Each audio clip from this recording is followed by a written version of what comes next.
TR281.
Hey, if it isn't the Traveler! Didn't expect to see you here.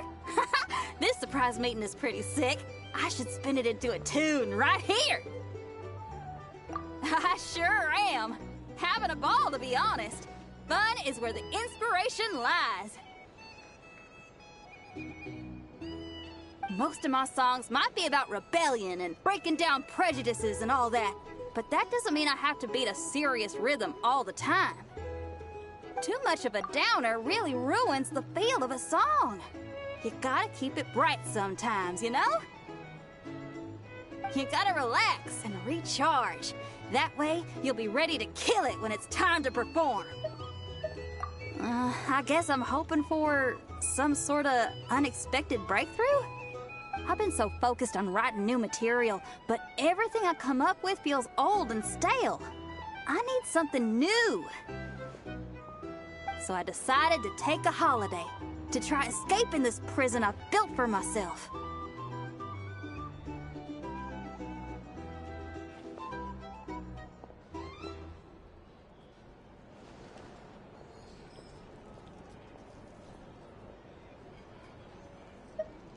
My last stop was Fontaine, where I saw a magazine with some photos of Krai. It got my creative juices flowing, and I was itching to find out more. Well, after looking into it, it turns out the whole atmosphere and way of thinking out here are like nothing I've encountered before. There's some group called the Frost Moon Scions who lean into some pretty far-out instrumentation. So I was thinking, maybe I could take some inspiration from the local folk scene and incorporate it into my own music. Sure! I want to try adding a few flutes and keys, plus some of the more out-there melodic phrasing. Obviously, I can't just flip genres completely. Still gotta keep the core lyrical and musical themes intact. Anyway, when I got to Nasha Town, I bumped my guitar case on some corrugated iron, and it made this really funky sound. I got this sudden flash of inspiration. I shouldn't just be looking for new instruments to improve my music. I should be trying to enhance my guitar's timbre, too!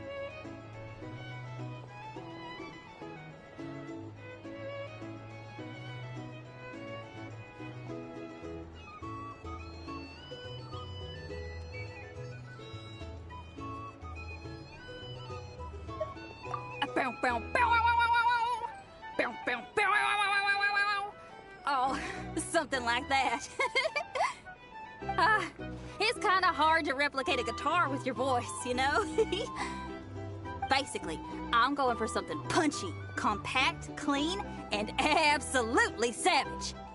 If I could modify my guitar's acoustics, ramp up the compression, and add a second sound hole to boost the lower end frequencies, oh, thanks for the support. Oh man, my motivation's like a double bass drum going at 200 BPM right now. Give me a bit to play around with this and hammer out the kinks. I'll invite you to the official unveiling of my breakthrough sound soon enough.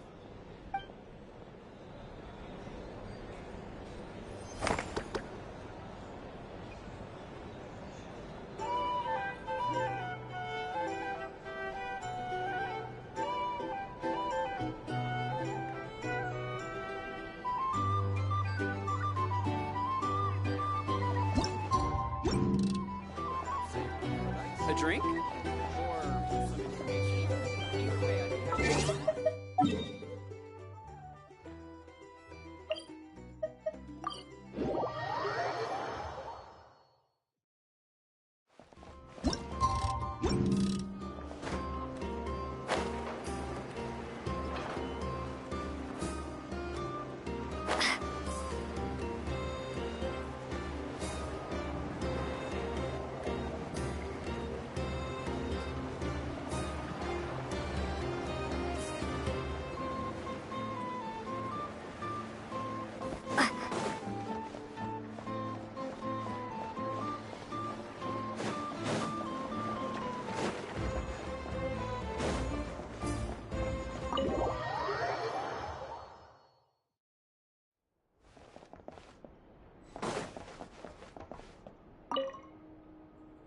The people of the academia may be clever, but those clever people simply can't stop themselves from doing stupid things.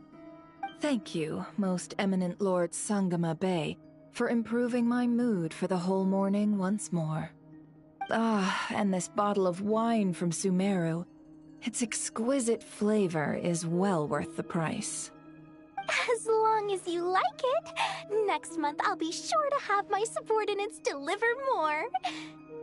Please don't like it, please don't like it! This bottle is so wallet-smashingly expensive. I wouldn't have bought it if I didn't absolutely have to pave the way for our future collaborations. One jug of wine's enough for today. Just put this round on my tab and we'll settle it at the end of the month. Oh, and don't include Yehoda's secret snack order. She's footing that bill herself. I know Dory spent a lot of money trying to get a deal from me. I shan't say no to free drinks, but perhaps it'd be best to leave her some room to wiggle. No problem. I'll send the bill over in a few days. Am I going crazy? Why is Never being so straightforward this time? Don't dwell on it, Dory. Just focus on getting the deal first. Why so hasty? Please, after all the trust I've placed in you, surely it's unbecoming to fleece a fellow countrywoman over a simple drink? Dory, oh Dory, the deal is yours, but the money? Oh, we're going to split it. Oh, come now. Even sisters need to settle accounts clearly. Let's put the mora on the table first, so we don't run into trouble down the line. I don't like that look she's giving me. She wants a cut of the deal, doesn't she? That's going to be a pain. How much should I let her have?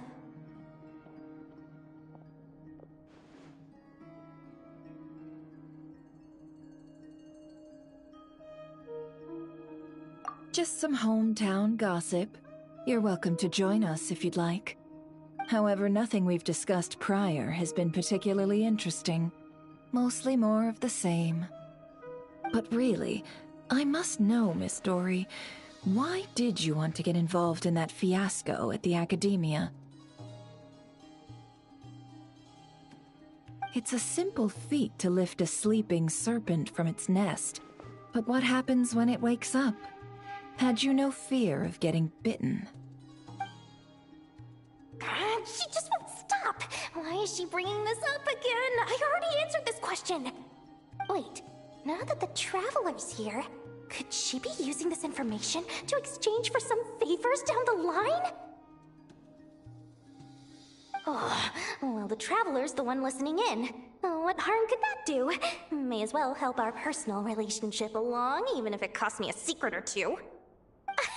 Why, business, of course. Sometimes you just need to learn how to wrangle snakes. That fiasco gave me one of the biggest orders of my entire career. Oh, fascinating. So, did you profit from it all? I heard that after Azar fell, a certain group of cowards fled Sumeru. That must have played havoc on your trade routes, with no small amount of goods lost in the process. Right, and a sizable sum of Mora, too. But that's just life as a merchant. You win some, you lose some. Even big losses are small problems. With money, more helping hands can be found and more goods purchased. But I had to retain the ability to do business in Sumeru. Much like Genius Invocation TCG, then? It doesn't matter if you win or lose or how many cards you have in your hand. Retaining the right to sit at the table and play is a victory in its own right. That's right. As long as I can still do business, I can recoup my losses eventually. But I'll never leave the card table I sit at. Sumeru, that is. If I did, I'd really be left with nothing. My. I didn't know you loved your homeland so much. Well, I love Mora, and I'm the best at earning Mora in Sumeru. Your senses are certainly sharp when it comes to business, Miss Dory. Even now you prove yourself worthy of the title you claim. And those cowards who fled will never be able to play at your table ever again.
Repairs complete.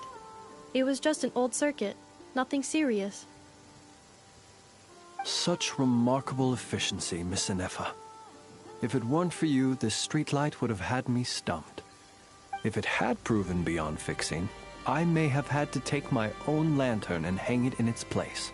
Aino previously proposed a solution. She said she could train the Ratniki so they'd have the basic knowledge to perform simple tasks, like repairing circuits. That way, you wouldn't need to inform Aino every time a streetlight goes out and then wait in the dark until I arrive to repair it. Yes and no. Strictly speaking, maintaining the brightness of the lights has been their traditional role. Before the use of Kuvaki became widespread, the streetlights were powered by regular oil. Back then, people were needed to light and extinguish the flames. Because of how dangerous said streets were at night, the Ratniki took on this role. They already carried lanterns, in any case, and were adept at using them while fighting. But as I'm sure you've already noticed, the current streetlights are powered by Kuvaki, and it's not so easy to light or extinguish them using traditional means. Because of this, whenever a light goes out nowadays, all I can do is stand here helplessly and wait for a professional to come along and solve the problem. Aino organized an engineering seminar, but all the Ratniki made excuses to leave halfway through. They said things like, "I have an urgent task," or "I need to go on patrol," or "It's time for me to make a report." I didn't leave. It is, after all, disrespectful to the host to leave a seminar early. True, but the biscuits you brought were too much of a distraction for Aino. She stopped teaching completely. And then I was so busy trying to stop her from eating that I could not take over the seminar. So please, the next time you attend a class of any kind, don't bring anything sweet that might attract Aino's attention. And don't bring any toys either. I promise I won't. Please say it in full. The last time you promised not to bring anything sweet, you brought a toy, and Aino was completely unable to continue. I promise I won't bring anything sweet, any toys, or anything else that might unduly divert Miss Aino's attention. That's better. I'll notify you when she next holds an engineering class. For now, I have to pick some laka berries for her. Goodbye. Traveler, do you know of anything else besides sweet treats, toys, and small fluffy animals that might keep Miss Aino quiet for a while? Half an hour shall suffice.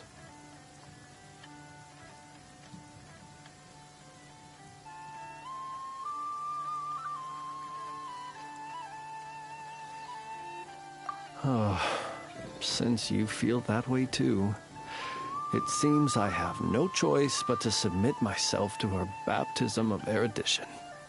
I only hope I don't drown in the ocean of knowledge she wishes to impart.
The wild hunt assault on Star Sand Shoal, you mean?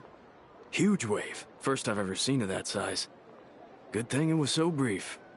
No, I mean there's been another to the north of Nasha Town. What? How many does that make in the last couple of days now? What are the Lightkeepers playing at? Can't be helped. There are only a handful stationed on our side in the first place, and the cannon hasn't been fixed yet either. They've been strained to breaking point for a while now, I'll bet. I'm bugging out if this goes on much longer. And here you all told me this was a good place to do business. Fool me once, I say. Hey now, this could be our big break. My second eldest brother made his fortune off wild hunt attacks, you know. Come on, let's get moving. There won't be anything left for us if we're late. Left for us to scavenge?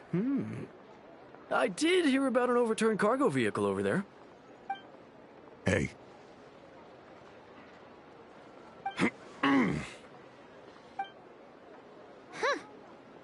Should have told him that those are dangerous thoughts.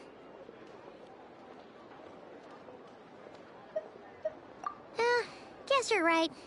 Even if we solve this wild hunt problem, they'd probably just jump headfirst into some new danger if they thought they could earn some quick mora.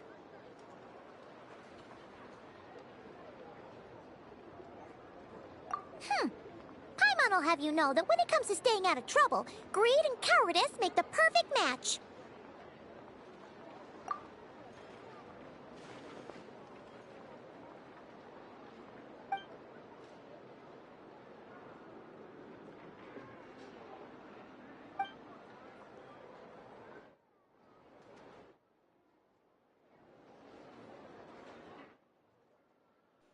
New notification. Microphone unmuted. Hey look! I know an Enough are here in Nashatown! Oh, considering what those people said earlier, do you think they're here to fix that cannon up? Dying to know something, aren't you? You totally zoned out just now. Ha! Paimon can even guess what you want for dinner. She'll place the orders tonight, don't you worry. Anyway, let's just go, shall we?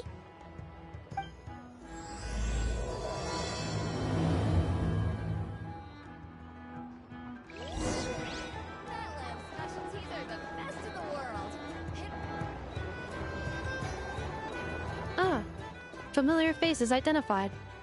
Our good friends, the Traveler and Paimon. Whoa, free manual labor detected. Those evaluations could not be more different. This is Sosi, Sergeant Major of the nearby Lightkeepers. He's stationed here in this town. Wait, that means... He is Flynn's superior, as far as position is considered. A pleasure to meet you all. This is the Traveler and Paimon, friends of ours. They're experienced adventurers who are new to Krai. Hi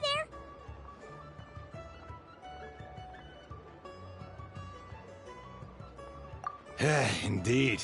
The sooner we can get it firing again, the quicker we can ease our current predicament. 2 more wild hunt incursions have come sweeping in at different locations after the last one at Star Sand Shoal. And our manpower is already stretched as it is. This is more than we can handle. Hasn't Flint's gone back to your HQ to ask for reinforcements? When will they arrive? Huh. Has he now? Yeah.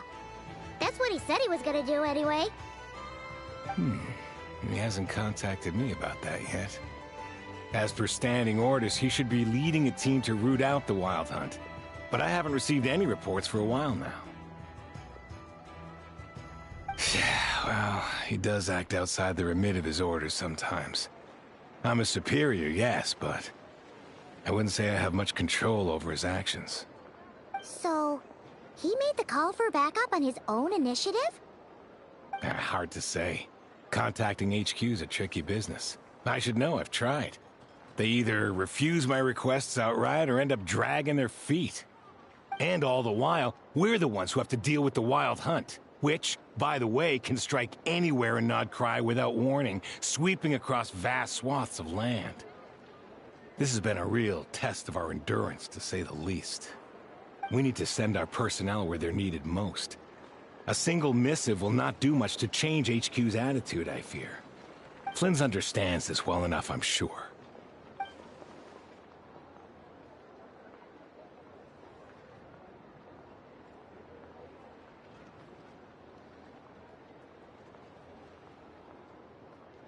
We usually sort our foes ahead of time into ones that our Ratniki will take care of and ones that we'll target using the cannon. I finished the preliminary dispatch work already, but this cannon... Okay. Hurry up, I know. Fix this, I know. You fix it if you're in such a hurry. That, or bring me some snacks. This is tiring work over here. Could you at least tell me how long we'll be delayed? We're way past our scheduled firing time. Well, that's your fault for firing too often recently. Machines get overworked too, you know. You could try thinking about their feelings for once, maybe. Sorry, what? A machine's feelings? In layman's terms, this refers to wear and tear. As such, a machine is more liable to fail the unhappier it becomes. The exact probability here would be... All right. I'm not good at this stuff, I know that. But let me stress that we Lightkeepers are the primary financial backer of this cannon. And our backing does cover the fees for subsequent repair and maintenance. And I'd say that was a good deal for you. You should thank the Krumkake Craft Shop. That means me, by the way, for making you such a huge and powerful weapon for such a measly price. Do you even know how much it would have cost you if you bought all the parts legit and fresh off the assembly line? Reminder, your future snack budget will have to be halved without the long-term commission payment, I know. Calculating a viable and cheaper option. Lavender melon candy. What? No! Absolutely not! Let me think, all right? It should take maybe 3 more hours? Wouldn't this place be crawling with more monsters than there are fungi and Sumeru by then? That might not be the concern you think it is. The monsters of the Wild Hunt are only active in the immediate vicinity of its attacks. They will not spread any further, on their own initiative at least. We Lightkeepers will also keep an eye on those areas, both to monitor the monsters and to prevent people from entering the cannon's blast radius. That said, I'm afraid I can't wait 3 hours before dispatching manpower to the locations that the cannon won't be firing on. And here's where my need for manual labor comes in. There are some checks I haven't finished yet, but with your help, I can get the repairs done sooner. Wait, but we don't know a thing about this stuff. How much help will we be? You'll be fine, trust me. Just take this. Oh, and this. Whoa! This book is so heavy! And what is this? You can use Beep Boop Pizza to run diagnostics on the cannon. It'll tell you what to do. And this book will help you understand Beep Boop Pizza. This cannon was built using more than 50 components from different factories and manufacturers. Aino has bound the manuals into one volume. Also, please note, the device's name is Burkida. So, it's manuals all the way down, huh? Yep, and if you're quick about this, we might just cut our time to fire down by a whole 2/3. I'll go with you. Nice! So you'll check the outside and Anefa inside. Come find me in the control room once you're done. Cool? Cool. Instructions received. Please go about your work seriously as well, Aino. No snacking while I'm away. Hey! A little snacking will also improve my efficiency by 2/3.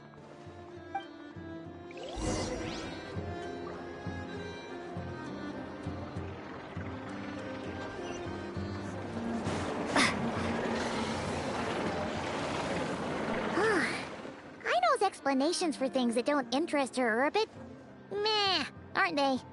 Or is that just how geniuses are? Isn't Beep Boopita just following us around? Sure doesn't seem as smart as she said it is. How are we even supposed to know what to check?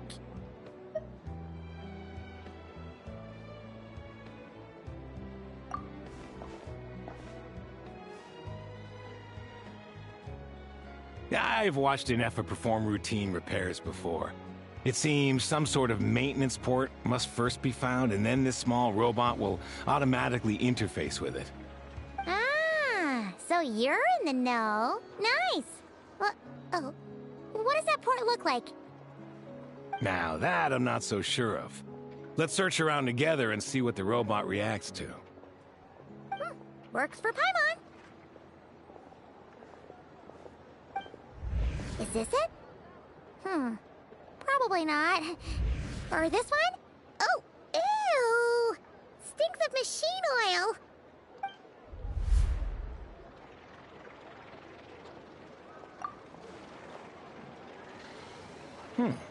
That thing over there looks promising. Where? Oh, yeah! It does! Let's try it out! Whoa! It's flying! Does that mean we got it right? So, what do we do now?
working without understanding a thing Beep Boopita said.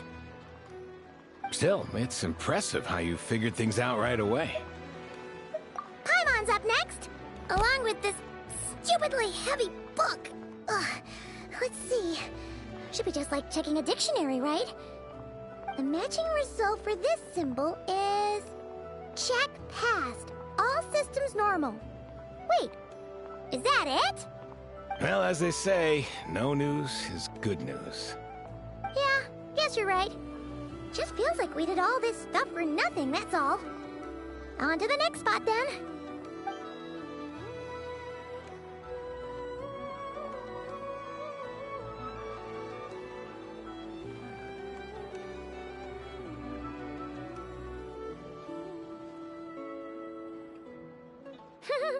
Paimon's getting the hang of this now. It's this thing, right? And this time... Huh? Why are you angry? Oh, huh. Looks like its expressions are also prompts of a kind. Which page is that on? Oh. We need to take note of the order in which its eye colors change. Purple, red... Hey, slow down! Paimon didn't catch that!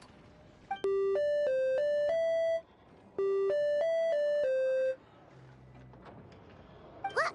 So now we've got musical prompts too? Weren't you only supposed to be a beep-boop machine? Alright, one final stop. This was quite a trip, huh? Agreed. I must say, you two have a talent for maintenance work. A bit shaky at points, but not bad for your first job. Good eye. Paimon's the real deal when she deals for real, you know. Really, I'd have liked to share the load, but you were really getting into it, and I didn't want to interrupt. Ugh, couldn't you have mentioned that earlier?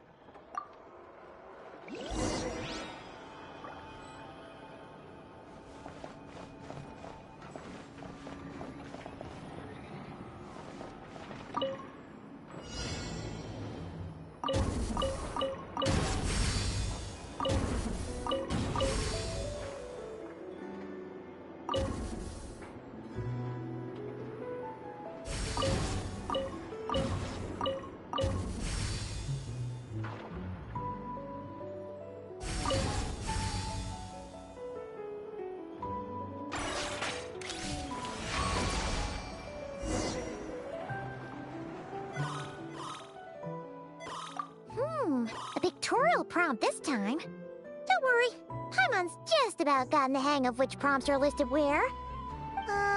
We gotta take note of the flashing patterns. One yellow flash, nothing for 2 seconds, then 2 yellow flashes means the components here are overdue for regular maintenance. Maintenance is a high priority task. The device will be rendered inoperable until it is complete. Switch Beep Boopita to input mode to send out a signal to unlock components. The description of input mode isn't on this page. Ugh, more page flipping. Phew, that was a real struggle. Well, Paimon needs a break now. Yeah, good work indeed. But it seems this input mode requires some additional work to operate.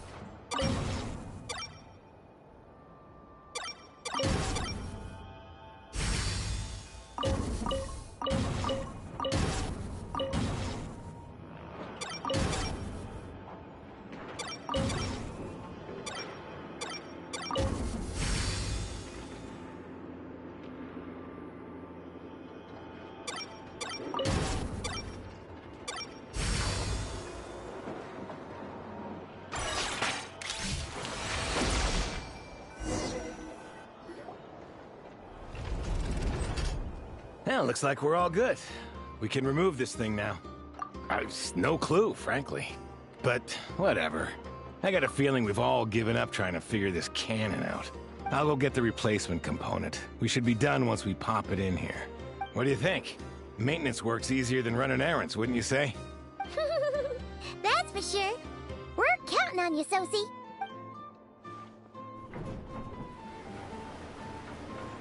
You know what? Paimon took him for the stony type at first, but he's actually a pretty nice guy. Let's wait for him here, huh?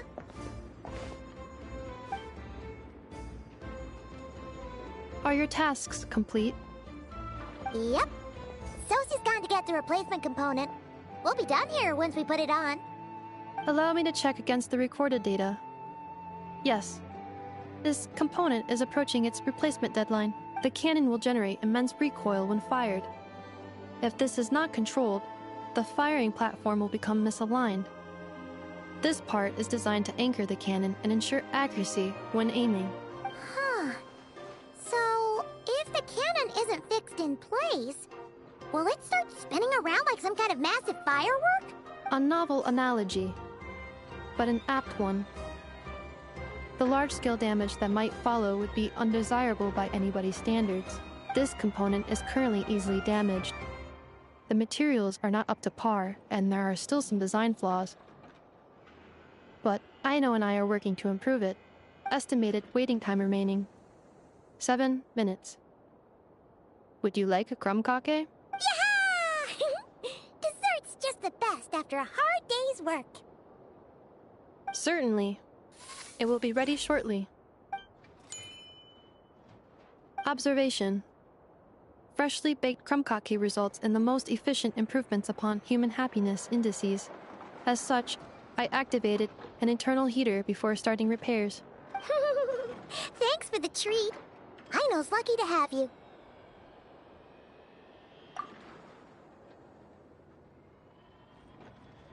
Thanks. Things went great over here, too. So, as we agreed, I'll have the cannon up and firing in no time. Understood. I will inform the inhabitants of Nasha Town and have them make prep. And I'll inform the Ratniki stationed around Wild Hunt anomalies to make sure they fall back in a timely fashion. Thanks for your kind assistance. I better make a move. Ratniki from other sites should have sent reports back here, and I'll need to sort them out promptly. Righty then. See ya! Bet this huge cannon's a real sight when it fires. That is correct. A huge crowd tends to gather on its own accord on such occasions. Pure, bright energy rays have never failed to inspire obsessed admirers. If you are interested, you can come back later to behold it in all of its glory. Sure. We did help fix it after all. It'd be weird if we didn't want to see it in action. Oh yeah. Wonder where that strange phantom went. Never mind what it's doing. Let's try our luck at the flagship. See you later, guys! Just be sure not to miss my masterpiece in action.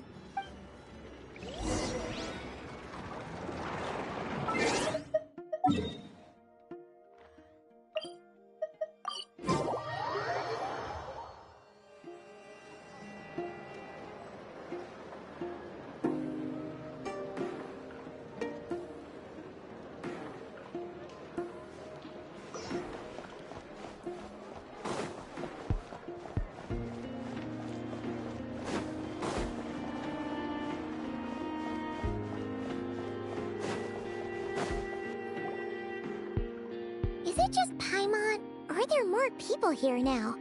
Oh, just as well, since we're sniffing for intel and all. And maybe, just maybe, let's get some of their berries and fried meat too, huh? We still haven't had it yet. Oh, come on. Why so uptight? Excuse me, are you guests? If you wish to return to your room while the banquet is on, please use the side door. No, we're not heading back to our room. Are we not allowed in here right now? That is correct. Only those invited to the banquet may enter. Our goal is to ensure that our regulars can enjoy peace of mind and comfort, so that they can speak freely with one another. Familiar with our ways already, I see. But here in Krai, channels hold equal value to Mora. I am but a lowly employee, so you'll have to forgive my inability to help in this matter. It's fine. Can't be easy being you. Looks like we'll have to switch channels then. Never, right? The Curatorium does seem to already have an amazing intel network up and running. But if we ask her straight up, she'll likely squeeze us for all we're worth. Ooh, Paimon's got a plan! Lauma got Nefer to help her prep some medicine, right? We'll be heading to Hisi Island later anyway to ask Lauma to help us use the moon marrow. Couldn't we deliver the medicine while we're at it? If Nefer doesn't mention a payment, we can cash her services in as a favor. If she does, then we can use it to haggle. The thought of Mora made it worth the effort of thinking up. Come on, let's go!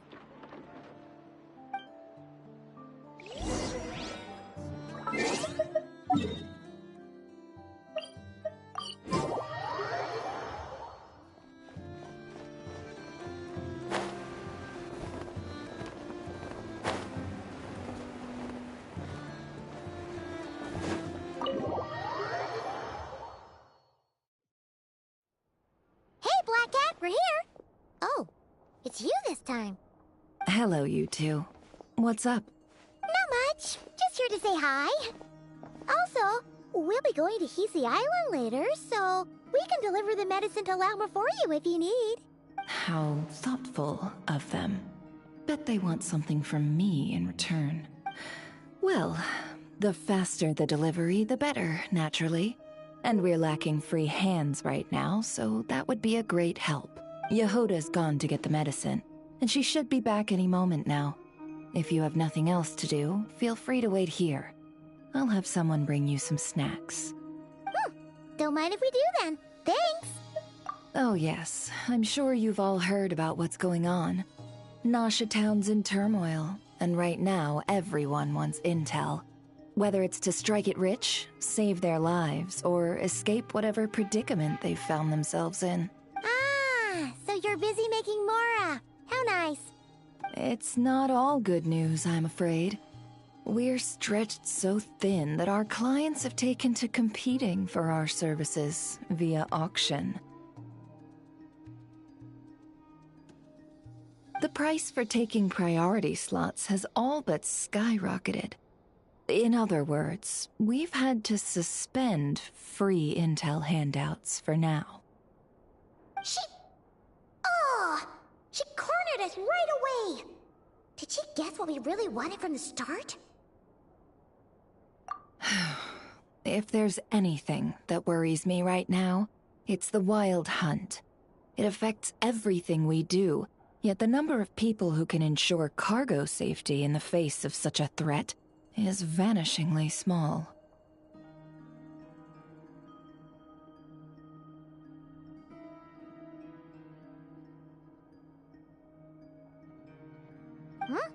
That doesn't sound too hard. If you need something delivered, hit us up and consider it sent. Is that so? But... no. Forget I said anything. I mean, you're great heroes. How could I waste your precious time on trifles like these? Is there now? You should have said so sooner. Far be it for me to extort you, of all people, for intel. But seeing as you so kindly made me an offer, I suppose I'll accept. What's there left for us to say here? More like our common perspective. Most who live here only wish to defend their own interests. But we are different, are we not? We both seek to resolve the chaos that the Wild Hunt has caused. More like make a profit off the Wild Hunt. Paimon doesn't believe a word she says. Dissatisfied, are we?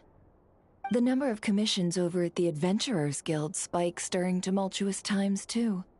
Would you call taking... Well, that's... We might squeeze some advantage out of chaos, but equally, chaos could uproot everything we've built at any time. Such is the threat of the Wild Hunt today.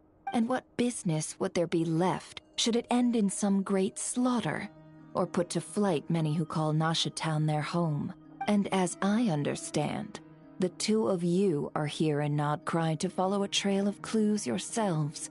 No? Well, yeah. In that case, we should keep Nod Krai the paradise people say it is.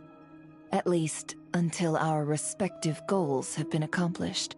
You must understand, no force exists here that would inspire unconditional unity amongst all parties. After that incident with Lauma, I'm inclined to believe you. Your selflessness is admirable, to be sure, and rare around these parts. Though it's rare for a reason, kid. Just a shame that our mysterious phantom has hidden itself well. Between that and its ability to shift shapes, it will no doubt be a most slippery customer. Really, I'd be all too glad to pass on any additional intel I gain. We make a good team, after all, don't you think? You front and center, me behind the curtain. That does make sense. Sorry, Nefer. Paimon took you for someone who only cares about profit.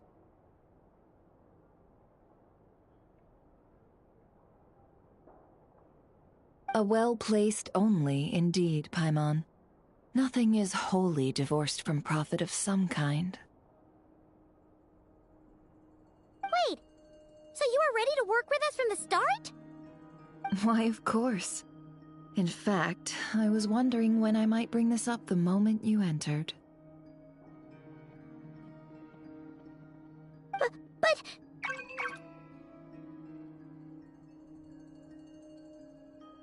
Hey, boss, I'm back! Huh? Oh, you guys are here too? Indeed they are. In fact, they've volunteered to deliver the medicine to Lauma on our behalf. And totally free of charge. Such kind souls, aren't they? Really? Great! Oh, in that case, guess I'll be clocking out now. Got a few more places for you to visit right here, dear. Huh?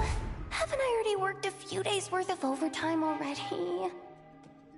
Well, guess the extra more is pretty nice. Well, we better get this medicine delivered pronto. Huh? Surely not. The special medication from before wasn't so. Was it? Wait, that can't be. Let me see. This isn't right! How could it be salt?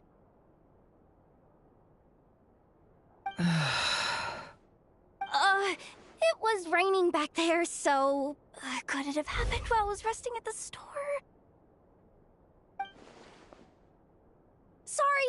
Sorry, boss. I'll get it back right now.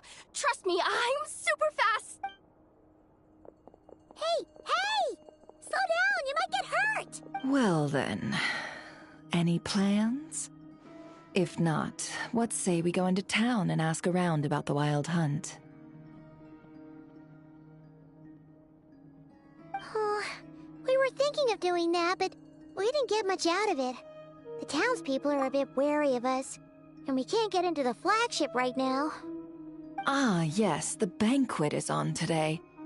Perfect timing. That's where we'll go. Huh? Can you get us an invitation? Oh, come now. What are we, sticklers for the rules?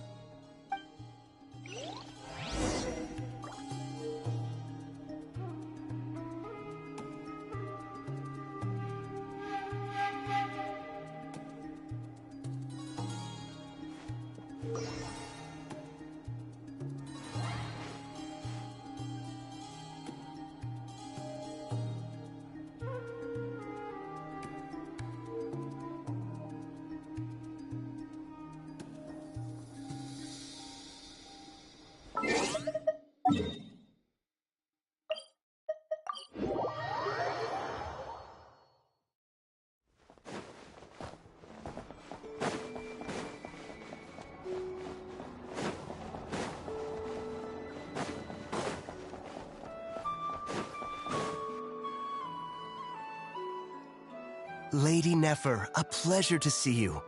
Oh, and our guests from earlier, I see. That's right. My apologies. Consider it my fault for not having explained the banquet's rules to them beforehand.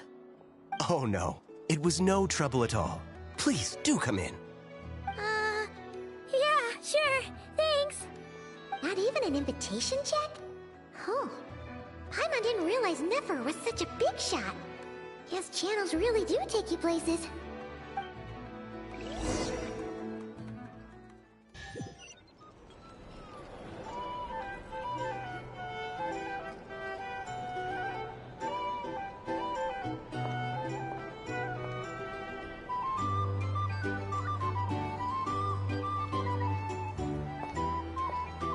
Finally! Now, what do we...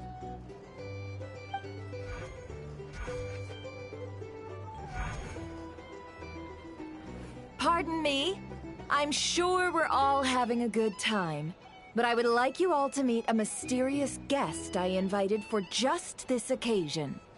I give you tonight's special guest, a renowned mixologist from Mondstadt. Are you serious? Nice to meet you all. I'm sure that no more needs to be said about Mondstadt's wine industry. After all, we are all connoisseurs of fine drink here. The special drinks menu is being set before you as we speak. Now then, for a time, let us set aside our worries and enjoy these exotic spirits from afar. Ah, I see. A new face for the bar. And here I was thinking, that ain't a familiar face? No wonder. Well, it's a rare occasion to be sure. Want to order a glass or two? Sounds intriguing. I spoke to the owner. The bar is all yours. The recipes are available for your perusal here. Not to worry. I've taken the liberty of removing the more challenging options. How'd you set this all up so quickly? Well, as long as you know what both sides need, negotiations are essentially just a process of confirming the deal. No one would turn a beneficial offer down now, would they? The flagship already had plans to invite a professional mixologist from Mondstadt anyway. So consider this a trial run, with the list of drinks brought out in advance. Demyon will assist you. Serving guests with drinks will be the perfect opportunity for you. Of course, every guest will have their quirks, so you'll have to be careful not to arouse their suspicions. Got it! We'll give it a try! In the meantime, I'll go mingle with some of the guests who pique my interest. There'll be a little event during the banquet's second half, by the way.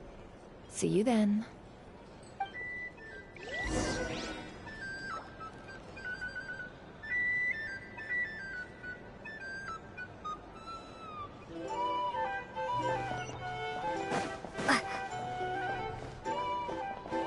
Hello. How may I assist?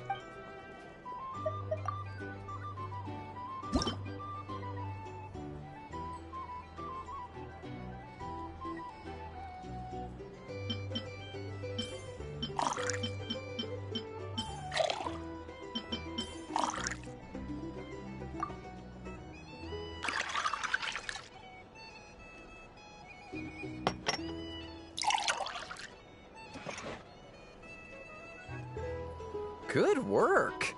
Now then, get the drink to the guest. Wouldn't want to keep them waiting.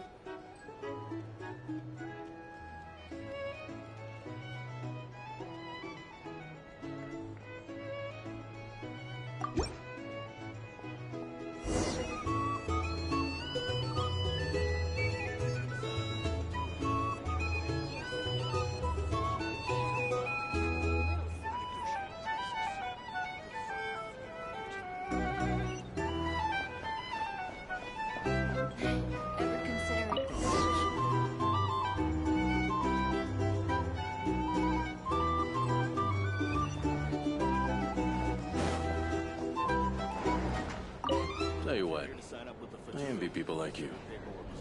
I'm like a man in a leaking boat, soon to be food for the fish.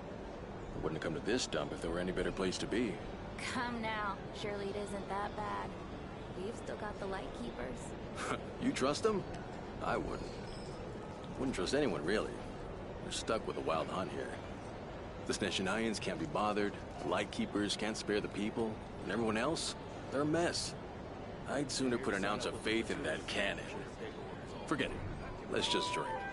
Let's see if this new mixologist is worth the billing.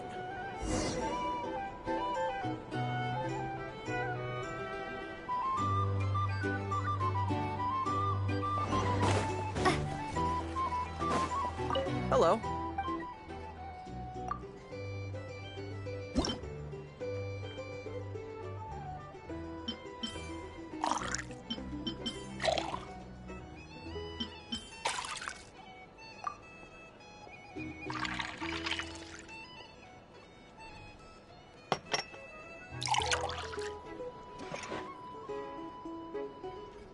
Good work.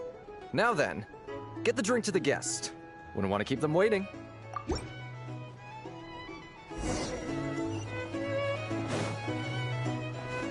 doubt the Sneshanians will stand idly by if this wild hunt always gets any worse. I wouldn't be so sure. Just leave it over there for like a flea market. Bet you some people are just waiting for this place to fall further into chaos. Here's the Got a plan for that then? can't let Hard to say. little But what I can say is that the situation in Nashitown will get out of hand if that cannon isn't fired soon. That gun's a symbol. The most solid proof that ordinary folks like us can stand up against the wild hunt. Wait. What are you angling for exactly?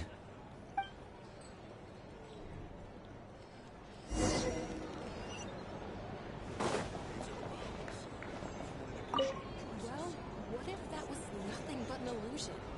What if, let's say, the cannon was never meant to be fired? For our sakes at least. Surely this town is still of value to those who control it.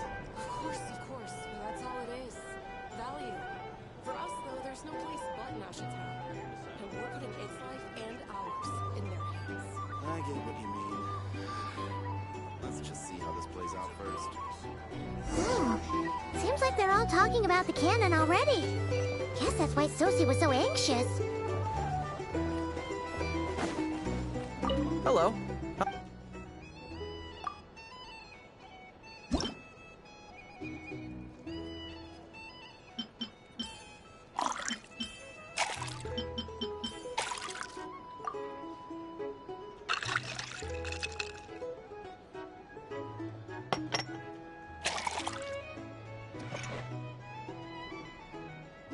Good work.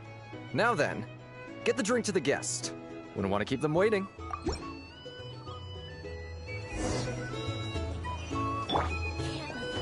I'll lose money at this rate. Oh, so this order was yours, huh?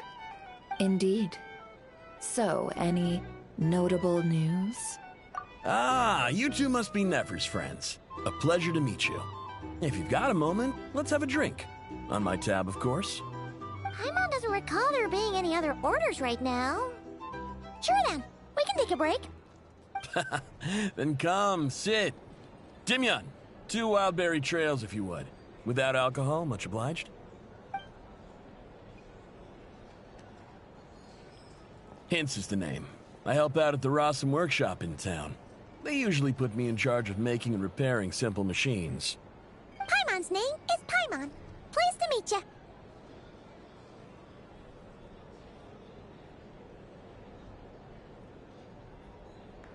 Anyway, help me keep an eye out, all right? Valuable intel will be suitably compensated.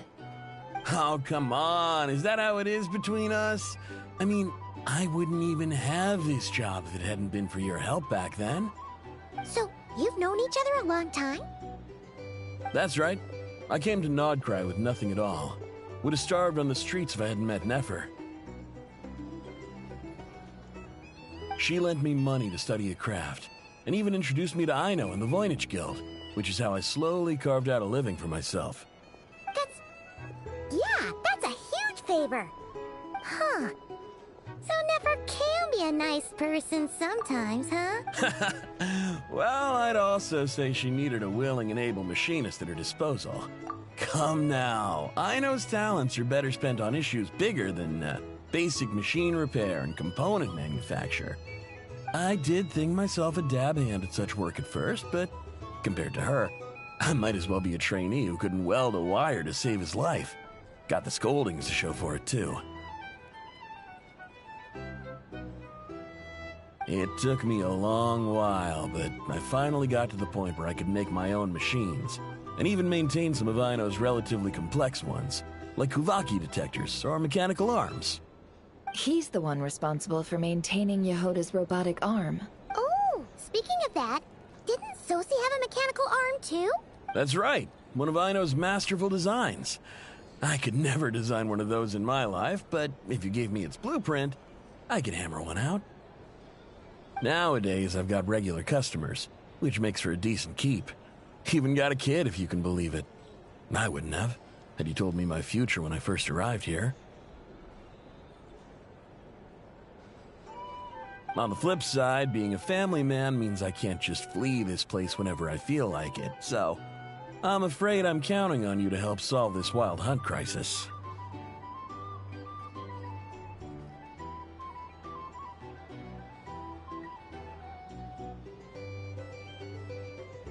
All the more reason to be proactive and do your part.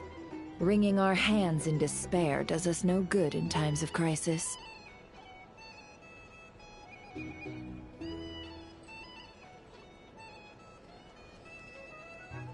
Oh, wait. Just another question that's been bothering me. Have you heard anything about people seeing illusions within Wild Hunt anomalies? People they know, perhaps?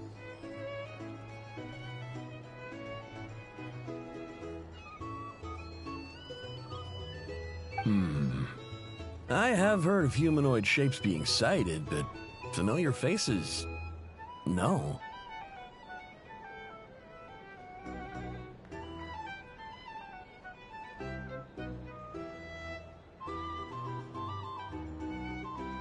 Most would think they'd lost their wits from fright if they started hallucinating.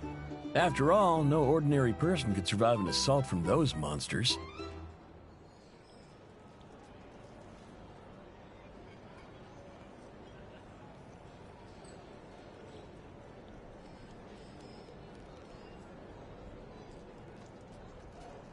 Does this have anything to do with our current wild hunt crisis? Perhaps. Perhaps not. All right, I get it. I'll keep my ear to the ground for you, and naturally, my lips will stay tightly sealed. Then we'll take our leave. Enjoy your drinks. He's a social man.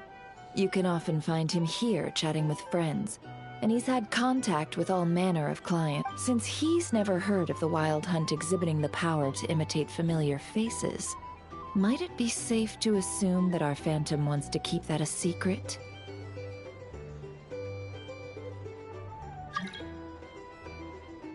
Huh. That does sound worth noting. How about we go talk to a few more people?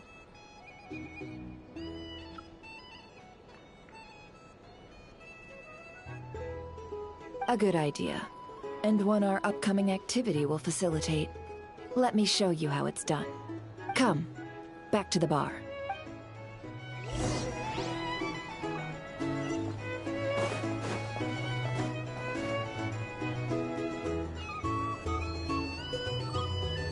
Thank you for waiting, everyone. The roulette showdown is ready to begin. Finally! Come on, let's go try our hand. Joining us, new girl? We'll pass. No, you won't. The one who'll be mixing the roulette special has to take part. Those are the rules. But... That's more like it. Since we have a new friend with us today, let me go over the rules in brief. The wheel before you is divided into an inner and outer circle. Participants must take turns to spin the pointer of the inner circle. The drinks are divided into juice, tea, and alcohol, with that last further divided into 3 levels by intensity. Spin your way to a non-alcoholic beverage, and you'll score no points. Otherwise, you get 1 to 3 based on alcohol content. During a round of drinking, one participant may choose another with less points than them and pose a question, which the other party must then answer. This sounds like it might favor those who score higher, but push your luck and you might not recall any answers you were given the next day. Defeats the purpose, wouldn't you say? And that's why the person mixing the drinks has to take part. You know, just in case they decide to pour heavy, then sit back and watch the show. Not that our newcomer looks like the drinking type. Either way, looks like we're in for a show. Anything you drink will be replenished. And additionally, I have decided to sponsor a grand prize for this grand occasion. A single serving of Dark Horse. What? Do my ears deceive me? A chance to drink Dark Horse and not cry? Dark Horse. Guess we'll have to take part now, huh? Indeed. The Dark Horse could be yours to enjoy, so long as your luck holds, and so long as you can remember its taste the day after. And if our lucky winner can drain the whole serving in one go, they will gain the right to ask everyone a question, regardless of their score. High risk, high reward. That's gotta be some strong alcohol. Now, if there are no other questions, let us begin. Allow me to get the ball rolling. Intensity 3. Looks like I'll have to put my back into it today.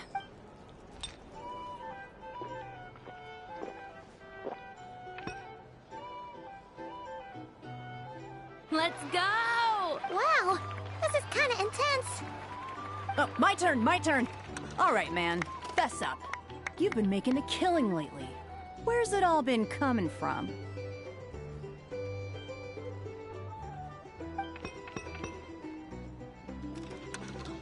Hey, bro. I heard you met up with some big shot from the Voynich Guild. Mind introducing me sometime?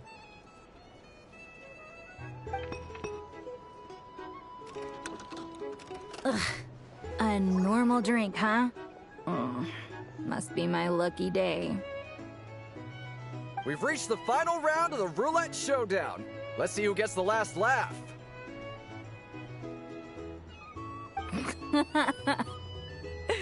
I gotta say, you monsters really know your alcohol.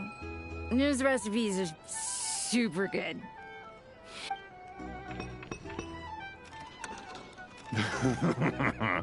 I was wanting to ask about your wife.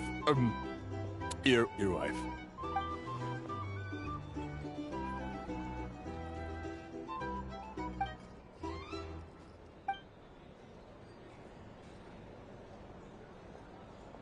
You're up.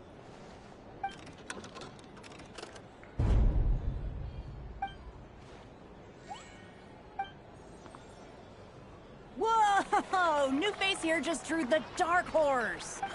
Bottoms up! Bottoms up! Hey, will you be alright? You wanna just give this one to Paimon?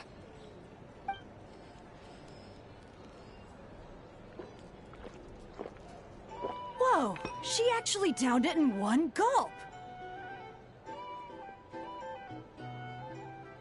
Nice job! No wonder you Mondstadters have such a reputation.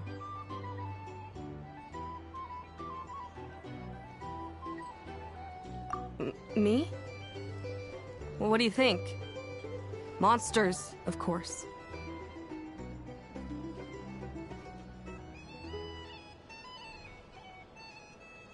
Absolutely.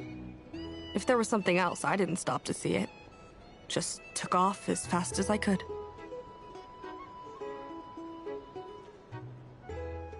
Oh, and guess who showed up just as I'd gotten out of there? Those good-for-nothing Ratniki, that's who. If my luck had been just a little worse, they'd have found nothing but my corpse. or whatever was left of it anyway.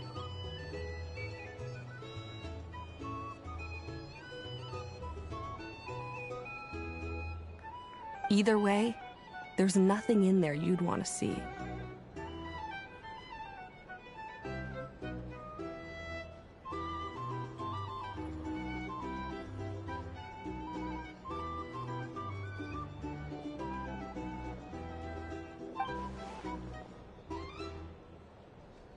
I see some downcast faces. Why, have we all hit our limit?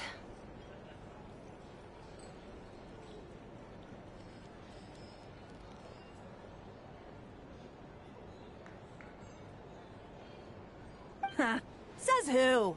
I'm still raring to go.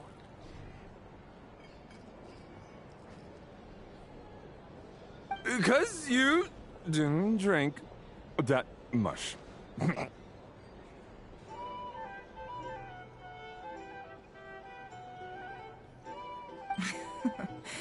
In that case, let me raise another glass. To a blast of a showdown and a wonderful evening.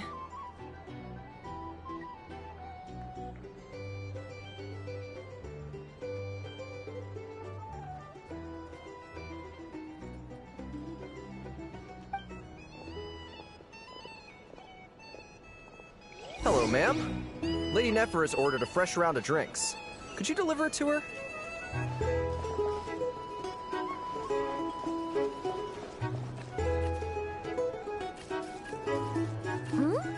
Are they playing cards? I want to spy some elemental dice. Same as usual then? 1 die, 100,000 mora. I'm not here to do business with you. Come now, I've already ordered us drinks. Or are you looking to add another line to your ledger of arrears? Oh, so this is a business deal. So, let's go over this again. 1 die, 100,000 mora.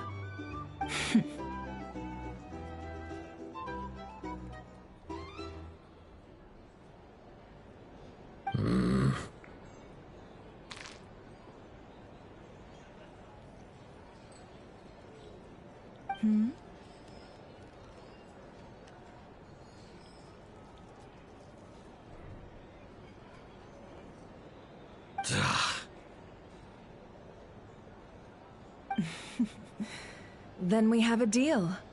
Come, you two. Take a seat as well.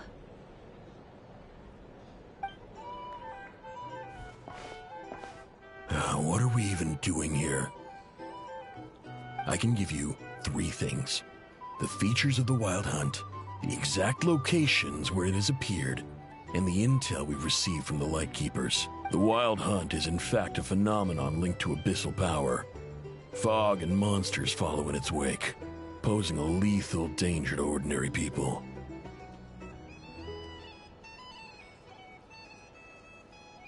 On the flip side, these monsters cannot leave the fog, so the disaster cannot spread quickly. We already know all that.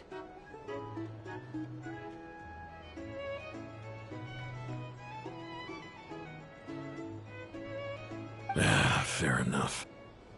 Then I won't beat around the bush. Here's a map of current Wild Hunt anomalies that I snagged from the Lightkeepers, including the locations they'll soon be bombarding. That's a lot. We've never seen anything like this either. That's why everyone's so worked up.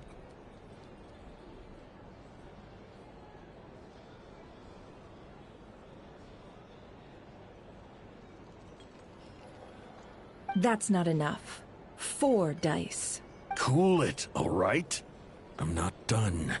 Now, the Lightkeepers don't want you to know this, but weirdly enough, more Wild Hunt sites have disappeared than their involvement would indicate. Isn't that normal? They're not the only ones fighting the Wild Hunt after all. Adventurers do that too, and maybe some just go poof by themselves. I'd agree. And really, we've always had a small, stable discrepancy between reported anti-Wild Hunt ops and anomalies cleared. That variance distance has become a gulf lately.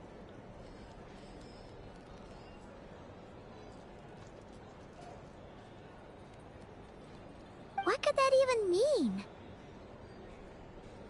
I've got two theories. One, that some new force is clearing the Wild Hunt out in secret. Or two, that some Ratniki are not reporting the work they do on purpose. The odds of the former happening is low. Not many organizations can even engage the Wild Hunt. Never mind keep those operations a secret.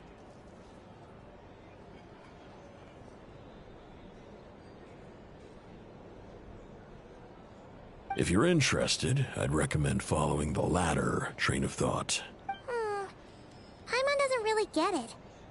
What would anyone gain from doing that? Now that's what I call interesting intel. No wonder you've been— Please, stop. This is all I've got for you.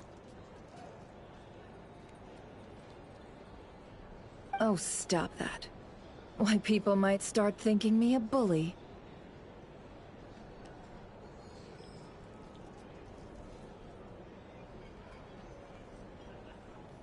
Let me give you an opportunity instead. Out of respect for your independent intelligence gathering. An answer to a simple have you heard of people seeing familiar faces within a Wild Hunt anomaly? Or experiencing something akin— No, nothing like that. Nothing at all but ghostly shadows. Nothing at all, hmm? Not even for 50,000 Mora? Either you don't take your debts seriously, or you're confident you can pay— Hey! No means no, all right? This is about my dignity as an intel broker. Mora doesn't factor in here at all. Okay. Well, that puts me at ease. You really are the same as ever. And you've learned quite well. Go on, then. I'll swing by again. Sometime soon, perhaps. Ugh.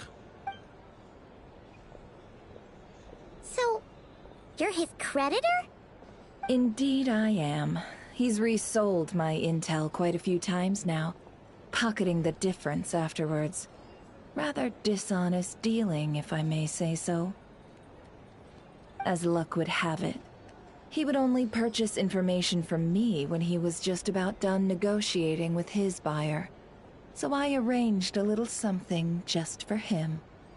A painful lesson, you might call it. Ooh, that sounds brutal. Oh, I was downright beneficent in charging for that betrayal. It was more about— In any case, I believe that's all we'll get here. Let's go through what we've learned outside.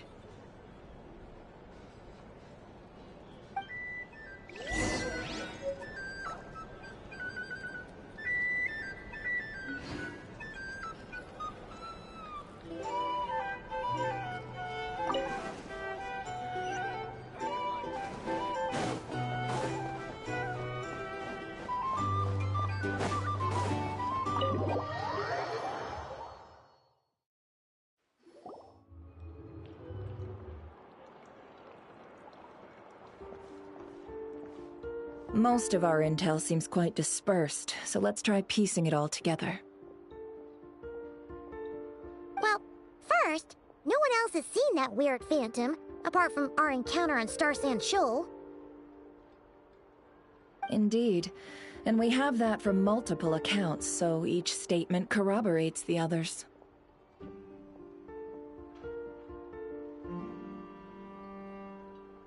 What in Tivak could that phantom be planning? Agreed.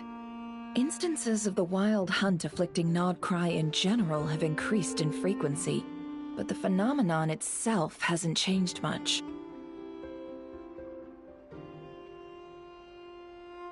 What you encountered must have been something special, with our mastermind concealing themselves within, in order to target the Moon Marrow. In which case, two questions arise.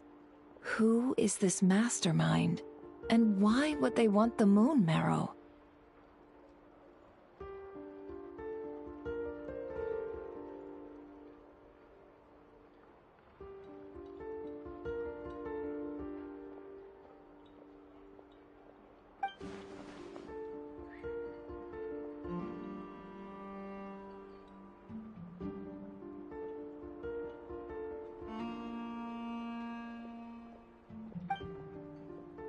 I'll continue investigating along these two lines. We can reconvene again if any progress is made. I'm back!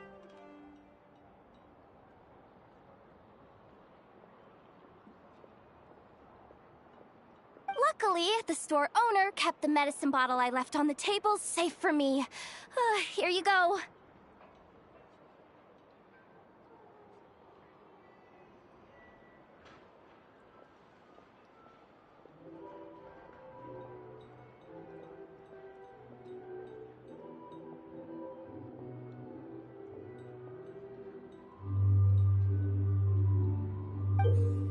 Huh. Thanks a bunch, Yehoda. Take a break. You've earned it. Oh no, I've got work to do later. And anyway, isn't the cannon about to go off? I was watching it the whole way back, praying it wouldn't fire. Not until I got back, you know? Again, lucky me. Huh. So you're interested in that big gun? Of course. I mean, just think about it.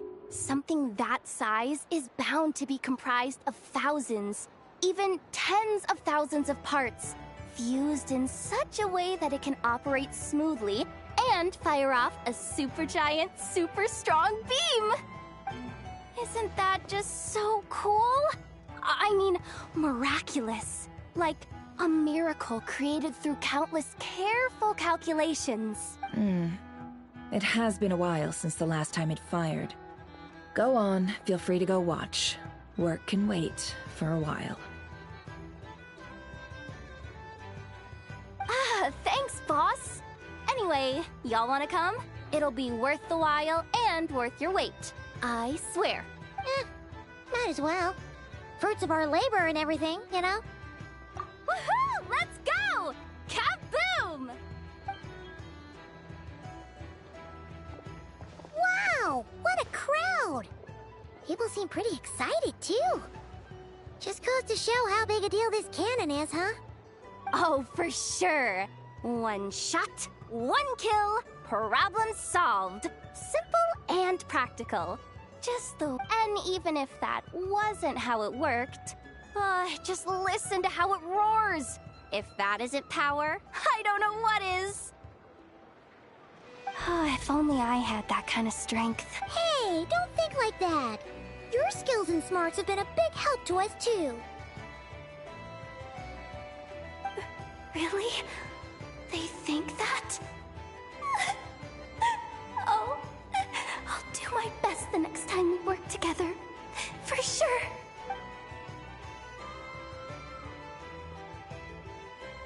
Hey, look! It's starting!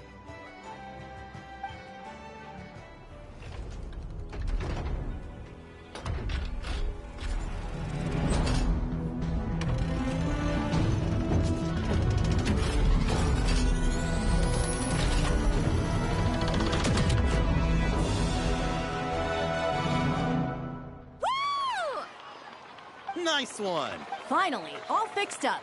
Nothing to fear now. Awesome! Felt that one in my bones. Whew. That sure was powerful. And pretty dazzling, too. Guess that's why everyone's been counting on this thing. Surely the Wild Hunt doesn't stand a chance. I feel so alive right now. Overtime. Ha! It's gonna be a piece of cake. You know, Paimon's been wondering, if you're so interested in machines, why don't you go work for Aino? That's what we call drawing a line between your work and your hobbies. I've got some mechanical talents, sure. But this job I have now, no one can do it but me. Not even Aino or her silly robot. Anyway, gotta go. See you later.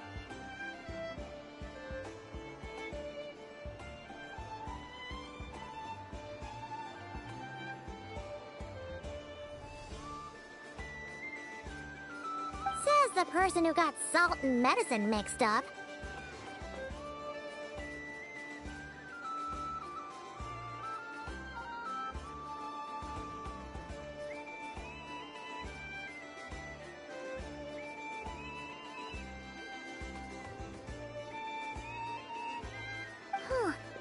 like the crowd's breaking up as well.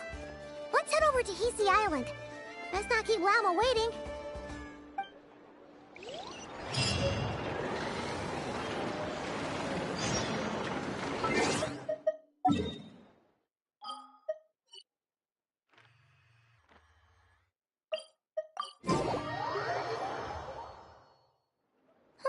Let's see now. What's changed since we were gone? Yeah, if anything, looks like things are settling down. That's Llama for you. Hey there, Llama! We're back!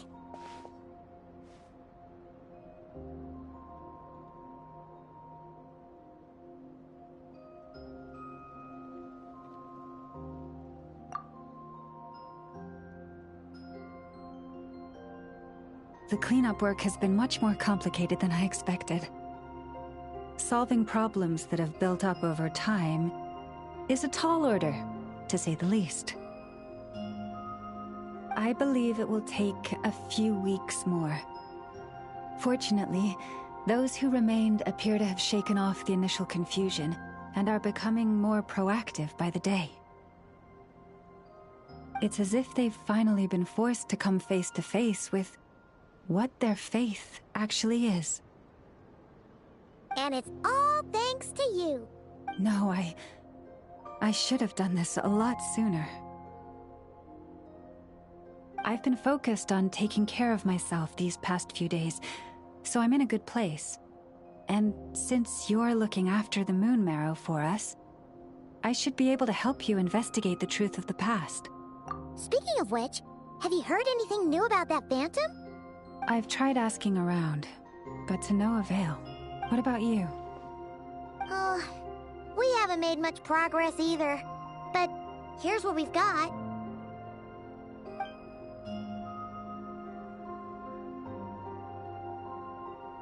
I think I've got the gist of it. Sounds like you've got your work cut out for you too. Don't forget to take good care of yourselves. In any case, please, come this way.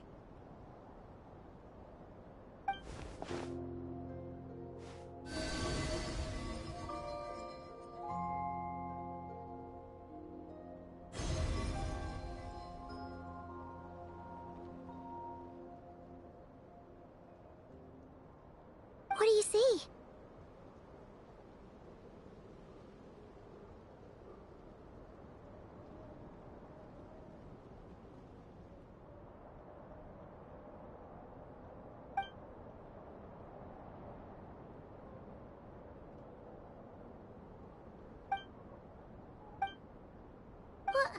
Is it over already? This appears to have occurred a long, long time ago. The memories I sensed are highly turbulent and disordered, so that is all my power allows me to discern. Huh? What's the matter?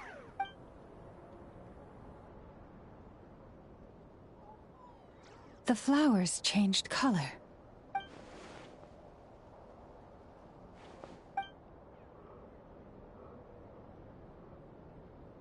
Yeah, we should go see her and see if we can help her in some way. I'll leave that in your hands then. Oh wait, here you go. This is the medicine you asked the Curatorium of Secrets to help prepare earlier. Ah, thanks for coming all this way with it. You've been a huge help. Also, if I may, I have a feeling that Kuthar might be able to help you get a more detailed glimpse at the memories about your spaceship. Oh, that's true. She's the Kutar after all. But we best check if she's doing okay first. See you later then.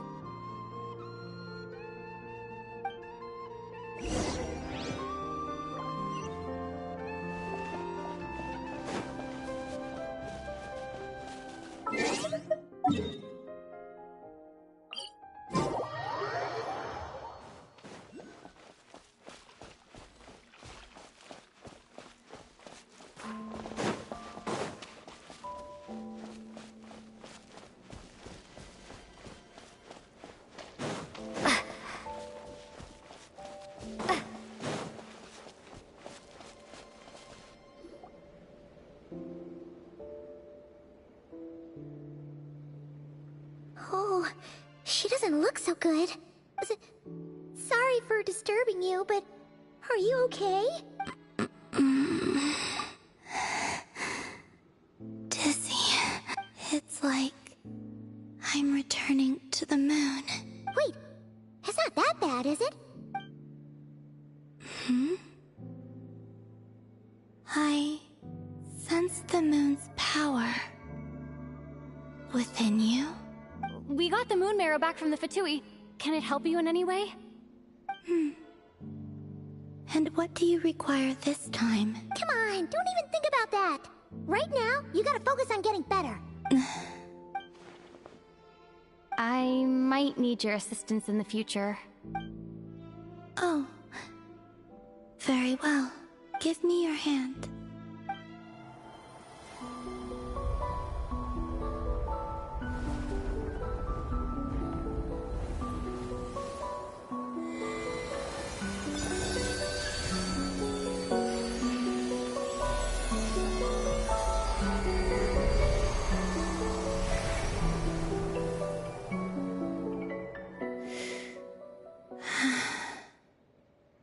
Back to Earth. My thanks. Your feet never left the ground. But anyway, feeling any better?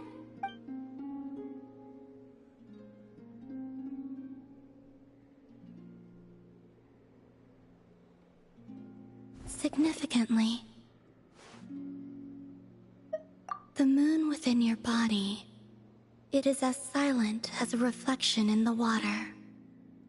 Fascinating. I merely drew forth a ray of its light from the water. Enough to keep me tethered to the ground for now. I think I sensed some other changes as well. That is the moon goddess's favor. All things I come into contact with will bear this mark. It is harmless, and will fade over time. Speaking of which, do you want to be the moon marrow's custodian, now that you've got your power back? It's supposed to be something that belongs to a god in any case, right? It is the remains of Arya, goddess of the eternal moon. So it does have to do with... Wait, what? Did you not know this already? Llama just said it was different from the other fragments, and that she could sense divine power within it. And she is correct. When I drew that ray of moonlight from the marrow, I also drew some memories from within. That is how I know that it belongs to the goddess of the eternal moon. But Llama also saw the past by using the moon marrow. Why didn't she see that? There were once 3 moons in the sky, each belonging to a goddess who ruled over it. But after the War of Funerary Flame, all 3 lay slain, and 2 of the 3 moons were shattered during the conflict. After Arya's death, her power coalesced into this moon marrow. The iridescent moon's remains have never been found. And while the Frost Moon's goddess died herself, her moon was never broken. As the prophecy stated, this moon would birth a new deity sooner or later. The entity the Frost Moon Scions call the Kujar. I can sense that my power belongs to the Frost Moon, but it lies beyond the false sky, too distant from me. Forget controlling it. Sensing it alone requires immense effort. Oh wait, let Paimon count this up. We have the Eternal Moon's marrow with us. No one can find the iridescent moons. Does that mean you have the Frost Moon's marrow inside you then? No. It can only form after the moon goddess is dead. Consider it a form of energy core. You may as well ask if there are rocks on the moon. Oh, so you're saying that you represent the Frost Moon's power, right? Yes. Now, a god with a gnosis is named an Archon. Since you bear the moon marrow, does that make you a moon goddess? You do not wish to become one? That's not really the problem here. Also, why are you so eager to pass that title on to someone else? Anyway, never mind this becoming a moon goddess stuff for now. We're asking if we should return this moon marrow to you. I do not desire it. Huh? nor does it desire to come to me. And what does that mean? When I came into contact with its power, I sensed a kind of rejection. I can only guess that this is because I, too, am a moon goddess. 2 moons will not rise at the same time, let alone consume one another. Guess it's stuck with me for now then. You sure that's gonna be okay? Lauma did say that you've hidden its power well, but the damselette sensed it just fine. And it's the wild hunt we're dealing with here, not some run-of-the-mill enemy. If it detects the marrow... The wild hunt? You speak of that phenomenon as if you were describing a person. Well, it sure looks like there's a person behind it all. Someone with a super clear goal, too. They've been after the moon marrow non-stop. That seems to ring a bell. Huh? Does it really? My colleagues used to mention someone. Back when I was still with the Fatui. He hailed from Conria, gaining abyssal power during the Cataclysm. And he had a consuming fixation on the moons. Conria? Well, we don't know if the phantom we saw has anything to do with that, but the details kind of match. What was his name? I only know what others called him. The Rehir of Solnari. Huh. There was that title too. Yes. Wait a second. Dane mentioned him, didn't he? Does that mean that our enemy is Rarier, one of the 5? Huh? If that was the case, surely he'd be stronger than this, though. I have heard that he disappeared not long after the Cataclysm. But when I asked my colleagues where he went, they replied, "Do you really not know?" Why would they say that? The tale of his final fate has it that he fell into the moon's reflection, from which there can be no return. Wait, hold up, pause. There's just too much information. I felt the same. They seemed to think that I should be the one who would know everything about the moons. But as I said, my prologue lies beyond the false skies. I do not even remember my name.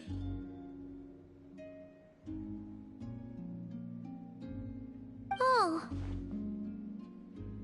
Either way, following his departure, the wild hunt situation worsened drastically, and it has since become a byword for abyssal disaster.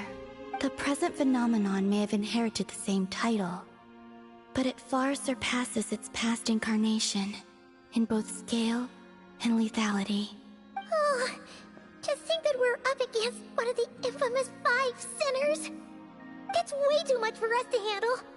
That incident on Star Sand Shoal must have been luck then. Or maybe he wasn't giving it his all.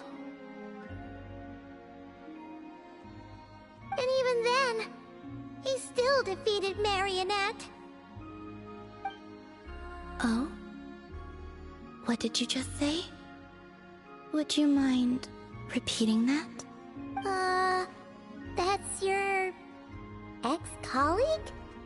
So, we were on Star Sand Shoal together, and she was beaten by the Wild Hunt, too.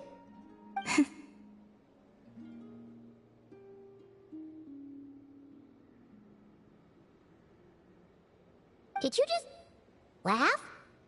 No. She totally did.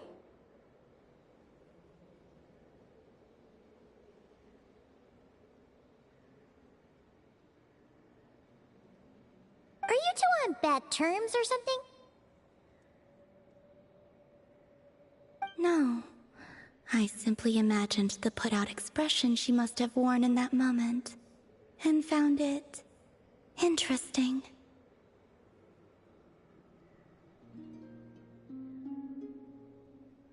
She seemed quite shaken.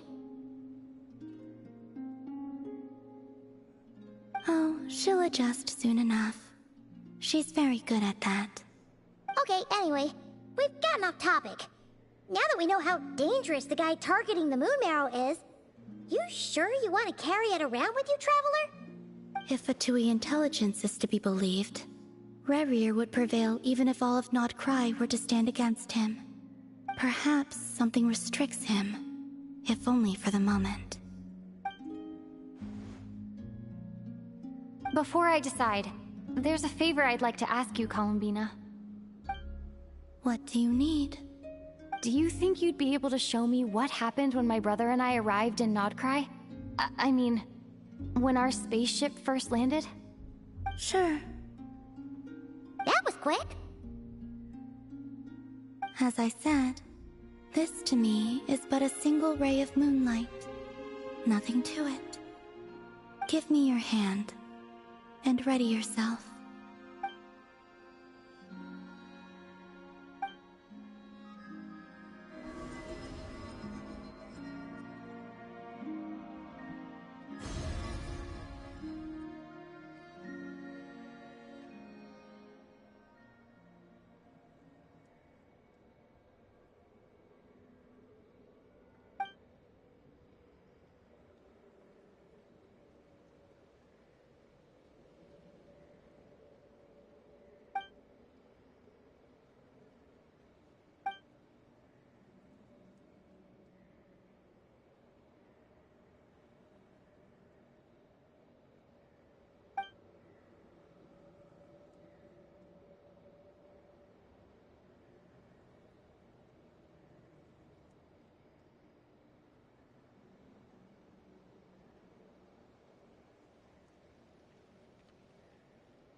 Where is this?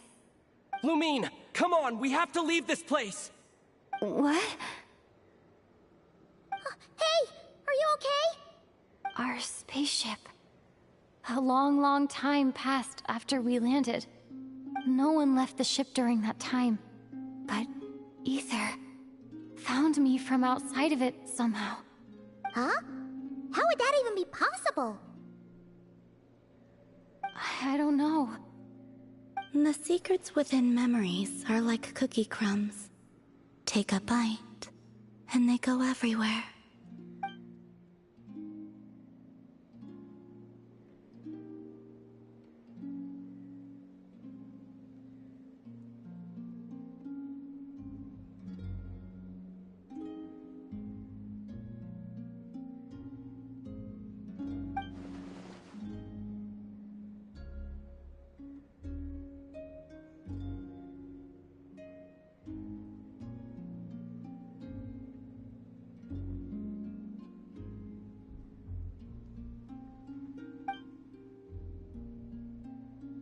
All right. I'll keep the moon marrow with me. Well, if you say so. Paimon can't stop you, but still. Ooh. Will you need my help?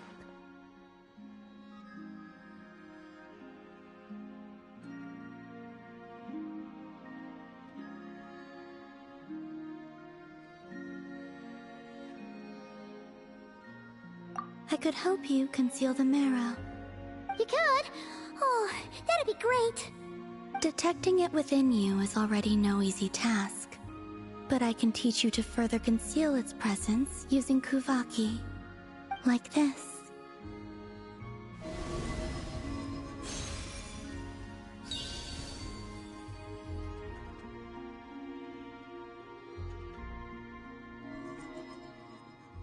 Ooh! Looks like a shield!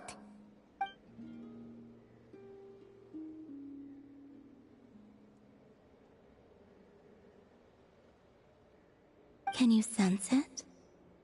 Now, try to maintain it. You learn quickly. Huh. Looks pretty sturdy. Could probably be used in self-defense in a pinch, huh? Are you always here, Columbina? It's kinda dangerous out there, sure, but Have you, like, taken a walk outside or something? I dislike strangers. Slightly better.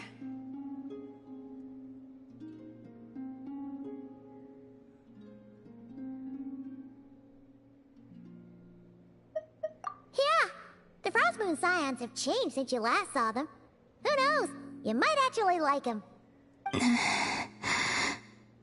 I will consider it. She seems kind of tired. Either way, thanks for agreeing to help us. It wasn't much. The flowers here. They like guests like you.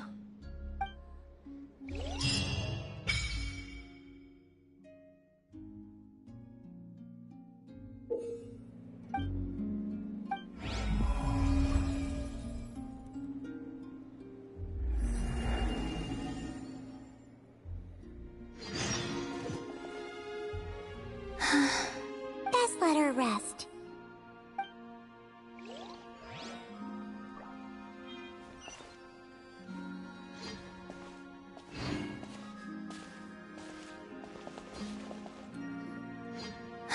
Best let her rest.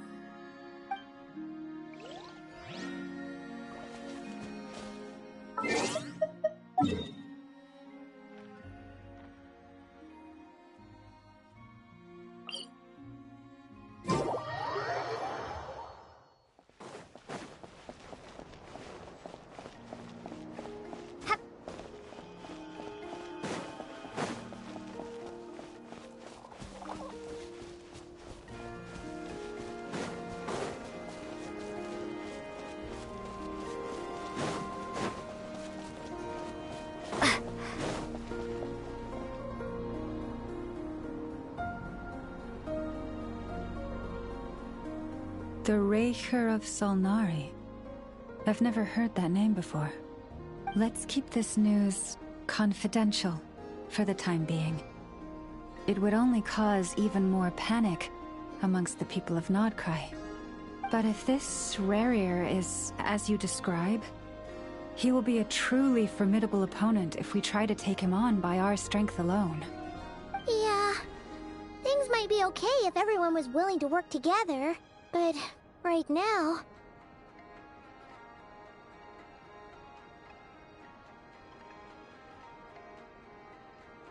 Exactly! Whatever the case, let's start by telling those we can get to join up about the crisis. As it happens, we have our own reasons to protect Krai, but even if we didn't, we'd never leave people in the lurch. That ain't our style. Thank you. The Frost Moon Scions will stand with you to prevent this crisis as best we can. In addition, I believe that the relationships between the various factions in this land are not cast in stone. The winds of change are blowing, and we Scions have nowhere to run. Our faith, our sect, all of it is here. Whether our foe is the Fatui or this Raker, we must stand our ground and remain true to ourselves, even to the last.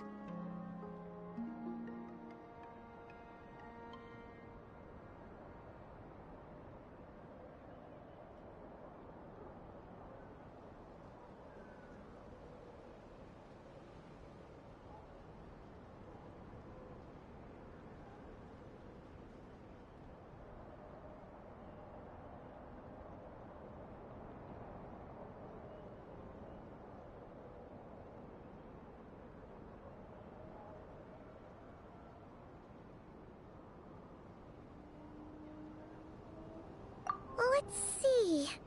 Speaking of allies, the Krumkake craft shop is the closest by, right? Enough is sure to help us.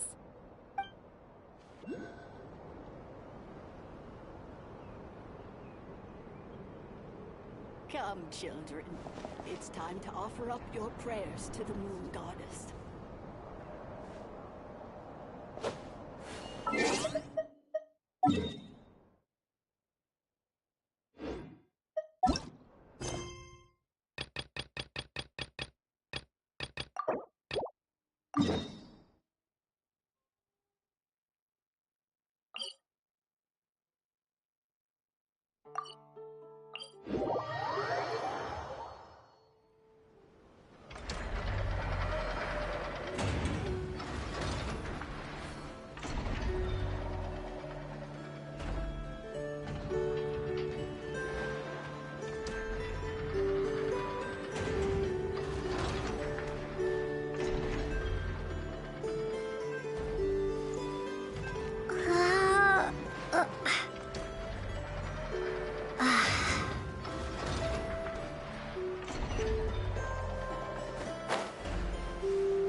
going right lately?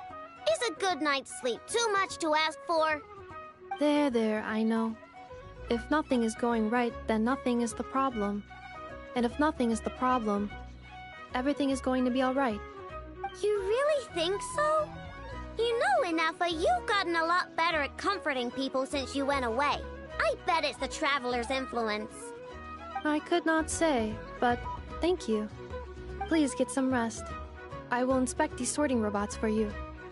I'm gonna give each one a hit on the head with my wrench. I gotta see for myself which one is going haywire.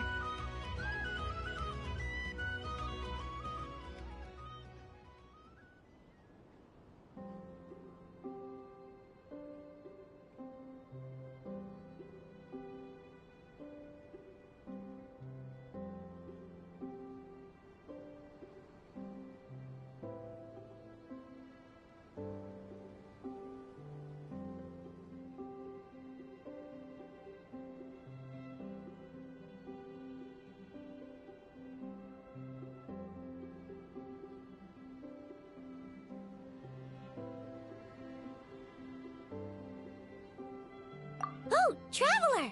Paimon! It's you! Hi, Aino! Hi, Inefa! It feels like it's been ages since I last saw you two. Or, wait, maybe not. I don't know. It's all a blur. Sorry. I didn't sleep too good last night. My head's a mess. But anyway, seeing you makes me feel a bit better. I know.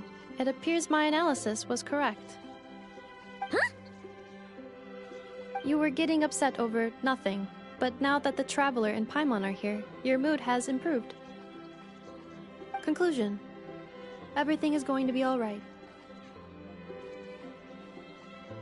Huh.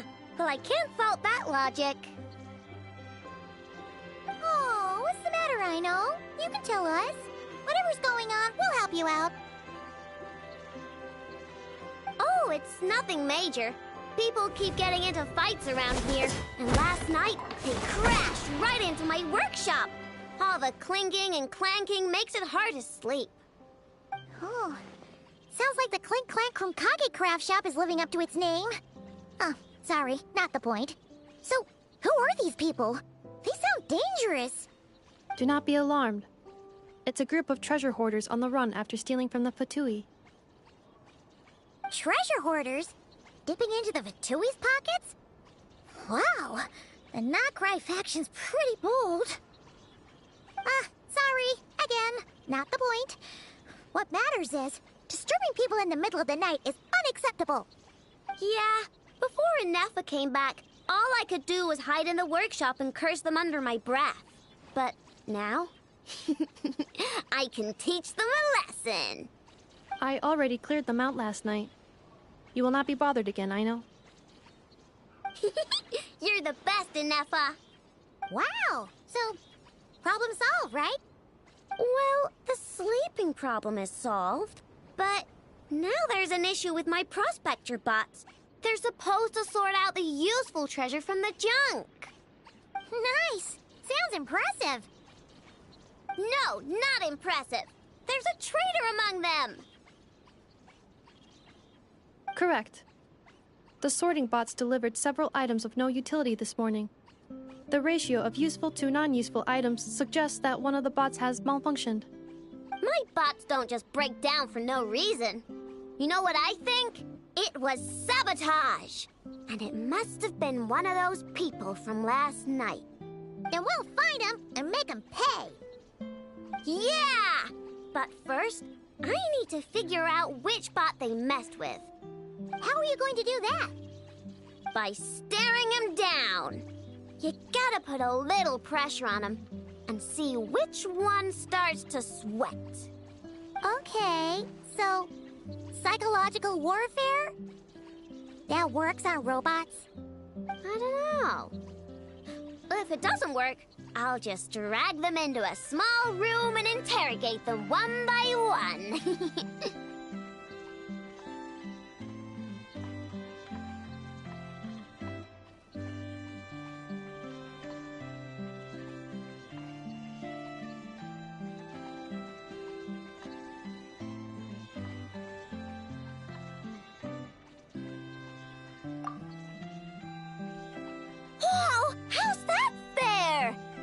them are just hard-working little bots. If I take them apart even though nothing's wrong, it'll hurt their feelings. Okay then. Alright, listen up, you three. One of you has messed up big time. And if you don't own up, you'll be dragging your friends down with you. So, time to come clean. Or we'll... what are we gonna do again? We'll let you off. But just this once.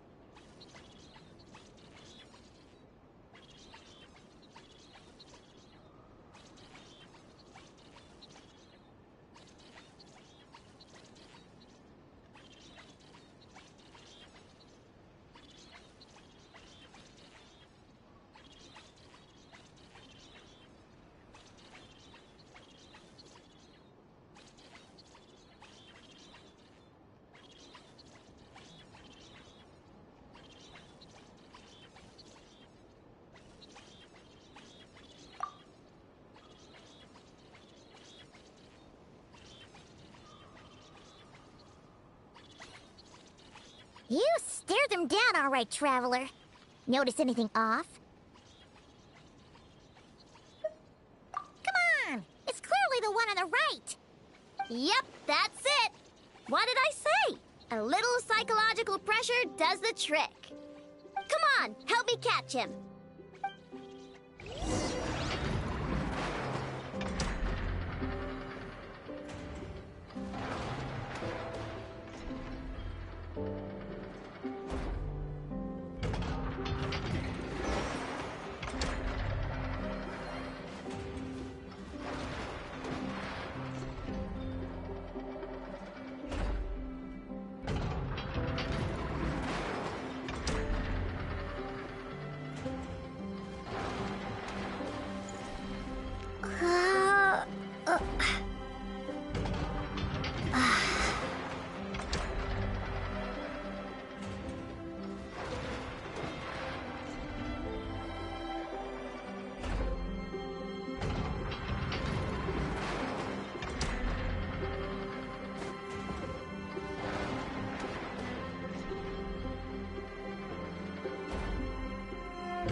To check him over?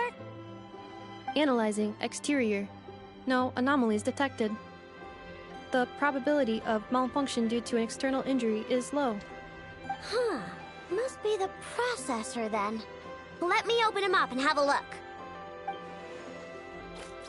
Uh-oh! He's on the run again! Catch him!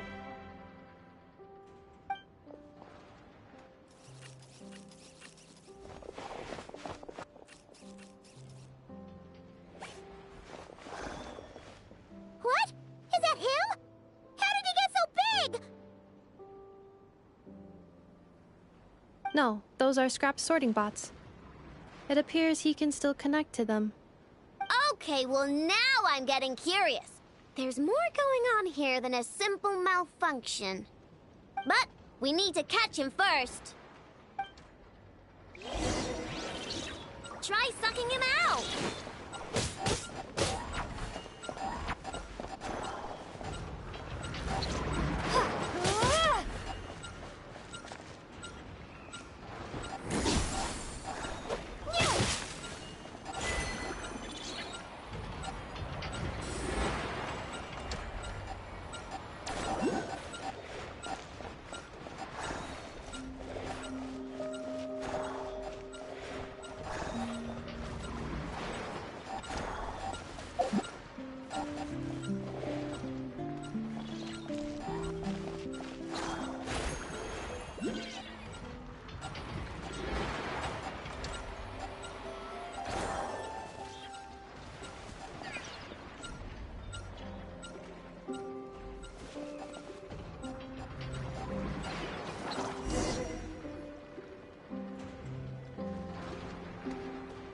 Oh, finally!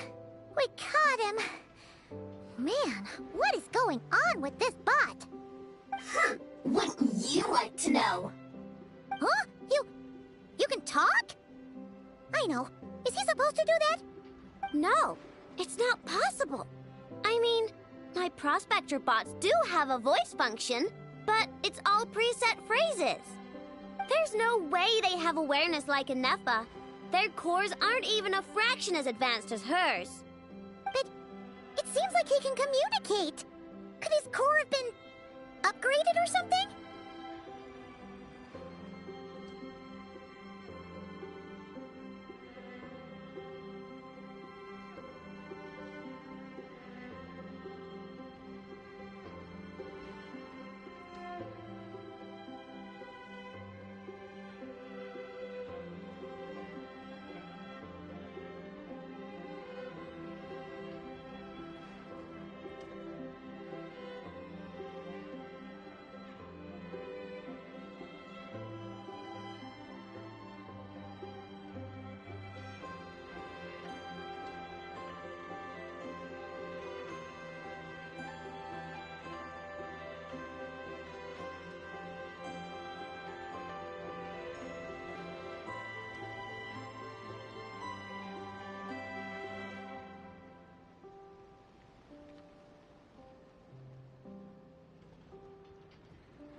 Can you mind your own business?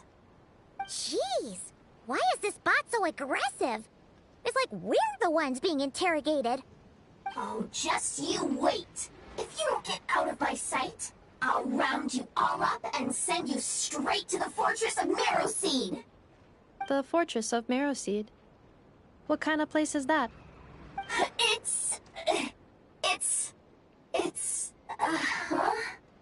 What is it again?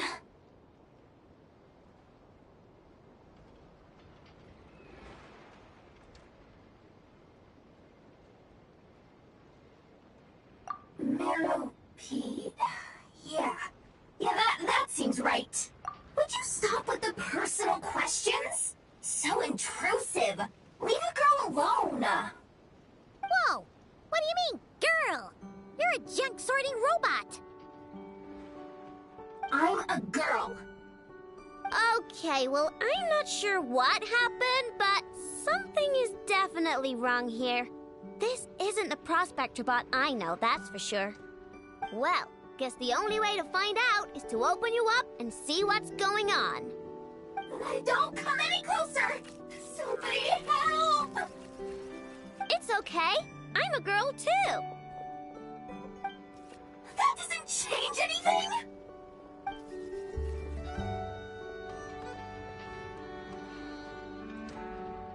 Apologies, Traveler in Paimon. Aino prefers to devote her full focus to solving problems. I believe she needs some time to get to the bottom of this issue. Perhaps it would be best to follow up tomorrow.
average Krai machine core.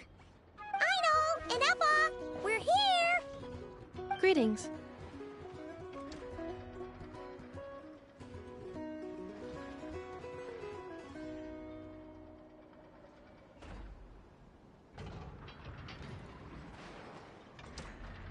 I mean, I found the source of the malfunction, but now I have way more questions than answers. What? Why? The bot has the wrong core. It is not the one Aino installed originally, but the core of a clockwork mecha from Fontaine. It has the wrong core? Oh, so now we have to hunt down the original one? Yeah, it's no big deal. The original core was just something I salvaged from a pile of junk. Believe me, it's nothing special. The problem is, this new core is really advanced. I don't even understand half of its functions. Really? Is that why it can talk like an Eppa? No idea. What I can tell is that this core went through a massive explosion at some point. Almost all the modules are damaged, but I can't fix any of them. Wow! If even I know stumped, it must be really complicated. The core originates from Fontaine, but little is known about this technology. Without relevant knowledge, a breakthrough will take time. Yeah, but it's not all bad news. I managed to extract a useful bit of information from the data I could salvage. One word. Charred. Charred? Is that its name? I doubt it, but I'm sure it's important. It was stored in the deepest part of the core. That's the best protected part, which is why I was able to salvage something from there. The best protected part? In the event that my core sustained damage, that's where I would move all Aino-related data to keep it intact. Ah! Knock on wood, knock on wood! Your core is gonna be just fine, Inefa. Don't jinx yourself like that. I was engaging in a hypothetical discussion. Doesn't matter, you still gotta say it. Say knock on wood. Knock on wood. Like that? Yeah! Whew, that was a close one. Huh? Anyway, I bet there's other data preserved deep in the core too. Otherwise, this thing wouldn't be able to talk. And I'm gonna extract it all. Here, data, come to Aino. Man, this core is so mysterious. But if it's so high-tech, how did it end up inside a random prospector bot? Bingo! That's the question, isn't it? Who replaced the original core with this one and why? I mean, even though it's damaged, the research value is off the charts. Bingo! That has to be the answer. You know what happened the day before it started malfunctioning? The Fatui chased a group of treasure hoarders straight into my workshop. I'm thinking the treasure hoarders stole the core from the Fatui and needed a place to hide it. So, they stuffed it in my prospector bot and handed the original core over to the Fatui to smooth things over. Makes sense, don't you think? I'm pretty clever, right, Inefa? Of course. In fact, intel from the Curatorium appears to corroborate this hypothesis. Several of Marinette's subordinates were robbed on their way back to Snezhnaya. Although it is unclear what was stolen, the culprits were identified as a group of 3 treasure hoarders. Their leader is a silver-haired woman wearing a hood. As for the remaining 2 members, there is a man with pink hair and a man with purple hair. Wow! So Paimon was right. The local treasure hoarders around here aren't bold. Actually, this group has only been active recently. The Curatorium suspects them to be outsiders not local to this area. Who cares? Yehoda said they're just a bunch of small fry anyway. Yeah. If those treasure hoarders really did mean to hide the core in this bot, they're probably gonna come back for it. Let them come. If they're nice, I'll even share my crunkakes with them. And if they're mean, Inefa will give them a good old knuckle sandwich. And if they try to take back the core? I already thought of that. I'm just gonna hide it. Enough, can you get Little Chard and the others to come over here?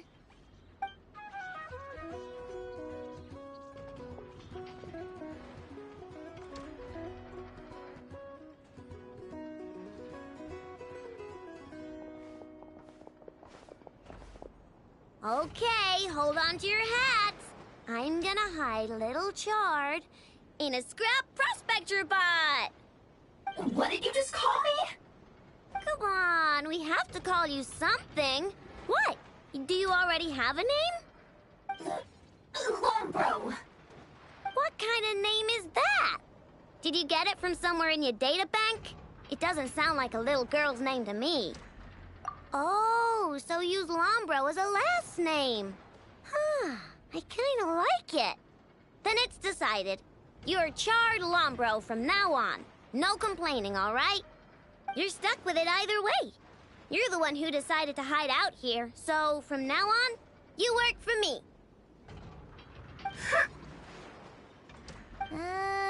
Don't think it likes the sound of that. Correction. This bot has no capacity to like or dislike something in its current state. Huh? Why? Because its core was destroyed 6 ways to Sunday. So, right now, its tone and mannerisms are all just a simulation of whatever data has been preserved. Like, remember how I found the word chard in the data? Well, if that refers to a person, then basically, Little Chard is just imitating their way of speaking. Oh, so that's how it works. Anyway, we can figure all that out later. First, we need to make sure Little Chard is hidden. Why don't you take the reins, Traveler? It's super cool. You'll see.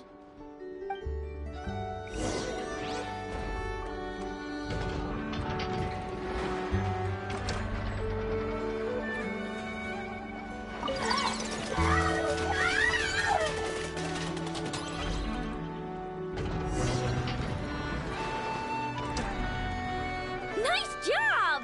You've got some engineering chops, that's for sure.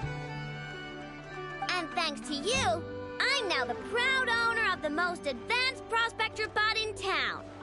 I expect good work out of you, Little Chard. But don't worry, you'll be compensated. Like I care. We gotta do something about that temper of yours. Maybe a little flower on your head will soften you up a bit.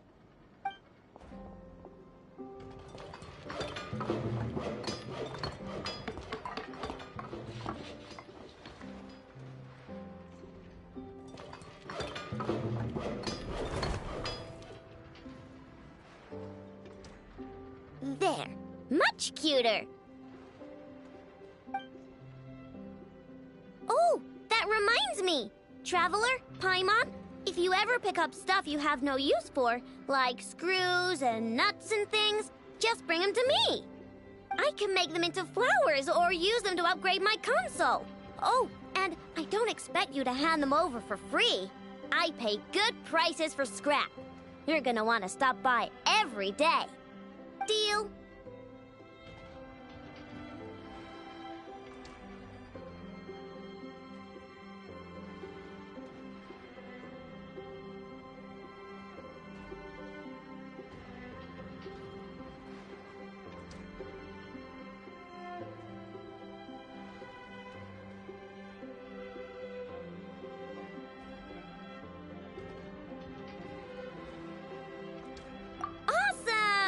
Turns out Ineffa was right all along. Everything is gonna be alright. Good luck out there on your travels. I hope everything goes alright for you too.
Friendly approach detected.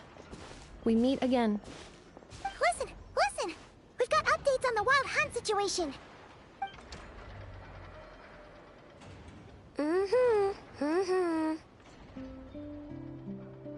Threat level exceeds expectations.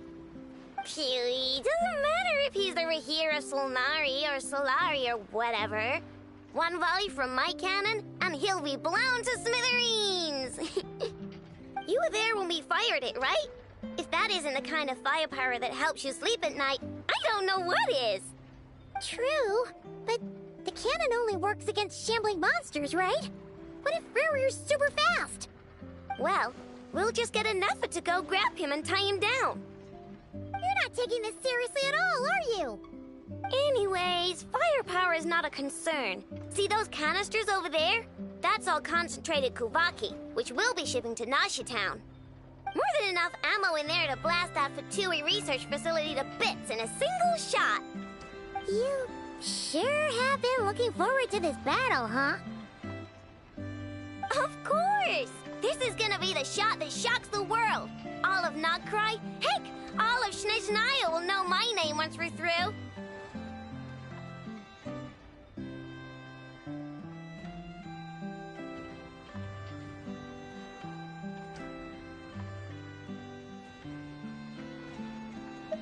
Sure. Travel safe. I know. There remains intel left unshared. Oh, right. Yeah. Since you're investigating the Wild Hunt, something pretty weird's happened in Nasha Town. Should probably watch out for that once you're back. Remember that Sosi guy? The Ratnik in charge of firing the cannon? He's been found dead in their organization's offices. Wait, what? Didn't we just see him, like, half a day ago? Yeah, it's still new news. So, not many people are in the know. We were only informed because we'd worked together closely. And even then, only just now. I'll send Anafa over to Nasha Town with some flowers later. Oh, he seemed like a good guy. Didn't put on any airs despite being a superior officer either. The data concurs. This gentleman appears to have been one of the most accomplished amongst the Lightkeeper's sergeant majors. His character has also received commendation. Most would have lacked the motivation to fatally attack him. Oh, that makes it even worse. Hey, what do you mean, actually? Either way, I'm not clued in on the details. Only Ratniki have been allowed on site to investigate the scene. You'll have to find some way in if you want to check it out for yourselves. Got it. Let's go then.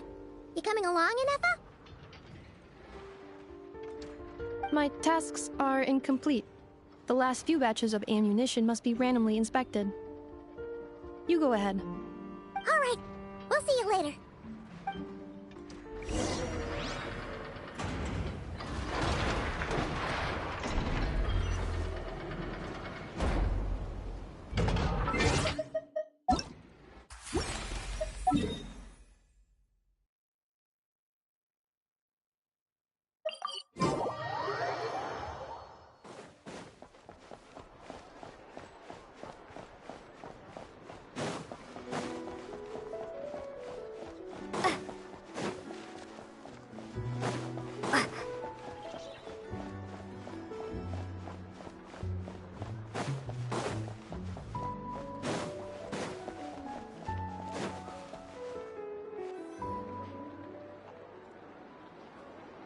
This must be it. Oh. Doesn't look like there's any chance of us getting in with that Ratnik guarding the door, though. Should we go speak to the guard first? Might as well try squeezing blood from a stone. Ah! Never! When did you... I came over to take a look as soon as I received the news just now. Aino told you about this then? Before we start, shall we see if we've made the same guess? Indeed. Quicker than we thought as well. Keep your eyes peeled for any clues once we get in. No need to jump to conclusions. But how are we supposed to get in at all? Just follow me.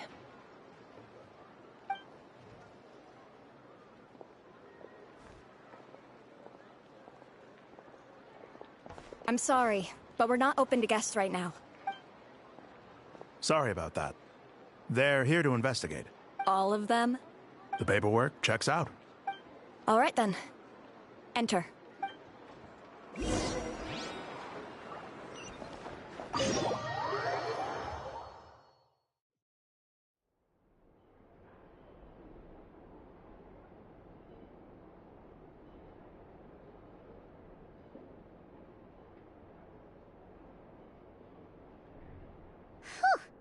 Paimon might have said this before, Nefer, but you sure do come prepared. Shishich, my old friend. Fill us in, if you would. Greetings. If you would allow me. The murder happened not long ago. The Sergeant Major was killed by a single piercing strike from a polearm. We have performed a preliminary sweep of the crime scene to facilitate investigation. No obvious signs of a violent struggle. No damaged doors or windows. The culprit must have used some other means to enter the room unopposed before performing the deed. Entering unopposed? So, do you think there's a chance that the culprit would usually have right of entry? At the moment, the most valuable lead we have is based on an eyewitness report from a nearby resident. Specifically, that Flint's was seen entering and leaving this place in the time period when the crime most likely occurred. Flint's? We have tried to contact him, but he has not replied.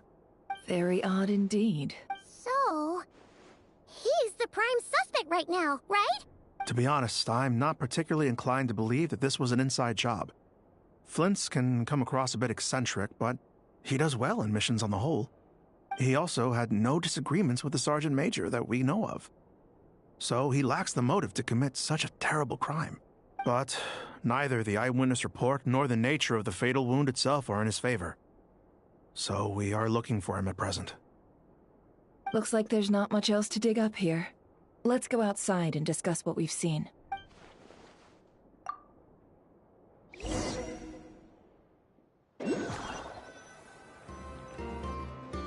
So, the evidence points to Flint's, and he just so happens to have disappeared without a trace.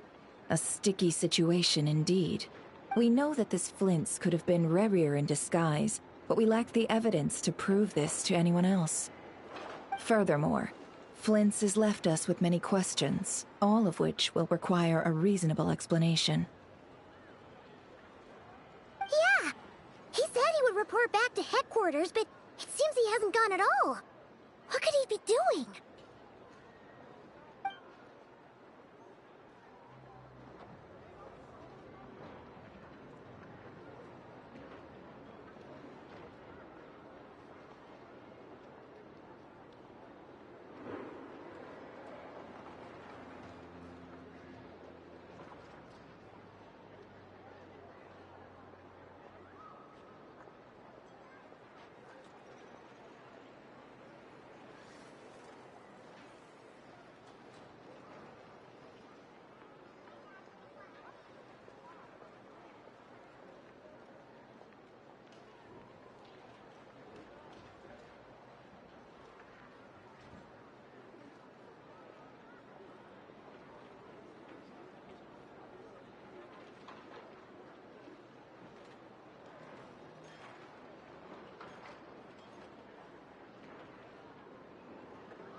Let's approach the issue this way. First, we must determine our culprit. Was it Flint's or Rerir in disguise? Yeah. What reason would Flint's have to murder Sosie anyway? None, as far as I know. And even if he had a motive, it would have been easier to do so out in the wild, rather than in Nashatown. Yeah. They would have often gone out on missions together. Plenty of chances there. Yes, but there's one thing worth noting here. Remember the intel we got back at the tavern? No one has ever seen a phantom that can take the form of other humans within the Wild Hunt. This means that he has been hesitant to abuse this ability, or allow it to become common knowledge, likely so that he could act in secret under other guises. But no matter what, borrowing identities comes with risks, right? What if you bump into the person you're imitating along the way? Precisely. In other words, his goal must have been worth the risk, similar to how he came in disguise to obtain the moon marrow. He likely knew then that the real Flints would not appear and get in his way during this time.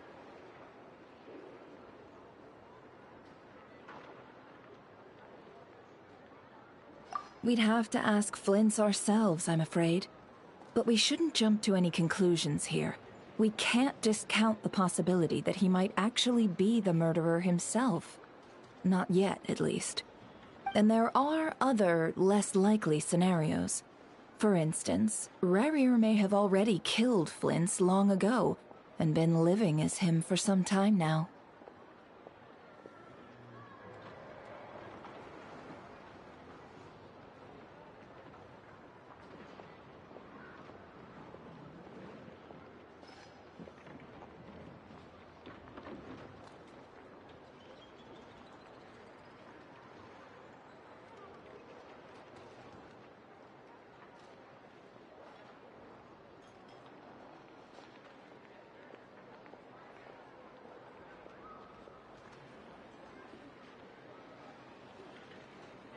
Yes, that is our ticket to a breakthrough. Then we've got to find him before the Lightkeepers do, or we might never see him again. Steady now. Our friend should be back soon. We've tracked him down to a beach north of Nashatown. The Wild Hunt is present too, so we're putting a force together. I'll have you know that this is top secret information I'm leaking here. Don't worry, you'll receive a top-class reward in return. The beach is all yours. I'll stay and slow the Lightkeepers down. Things might go south if you bump into one another. Oh right, before we go, should we reveal Rarir's secret? Since he's trying to keep it all hush-hush, why don't we just pull the curtains on his little trick? That'll teach him to sneak around pretending to be other people. Hey, why are you laughing? Oh, I was just imagining how satisfying that would feel. But I'm afraid this revelation would only stir up more chaos. Setting aside the matter of evidence, some may trust Flint's on our account, whereas others would suspect him on account of his behavior. Tossing him into a swirling tumult of public opinion like that might just give Rerir more opportunities to capitalize on. And think about it. Once people learn that he can masquerade as those they trust, would they continue to welcome friends into their homes with such open hearts? Unease grips the hearts of those in Nashatown already. We should avoid throwing more fuel onto the fire. Yeah, you're right. You've really thought of everything, huh? Nothing for it, then. We've just gotta find Flint's. Indeed. But just in case, let me stress once more. We should neither be excessively afraid of Rerir, nor trust in Flint's too lightly. This light source is of special Lightkeeper design. It provides illumination within Wild Hunt anomalies, and can briefly dispel the abyssal fog within. All right. We'll have to deal with that mess, too.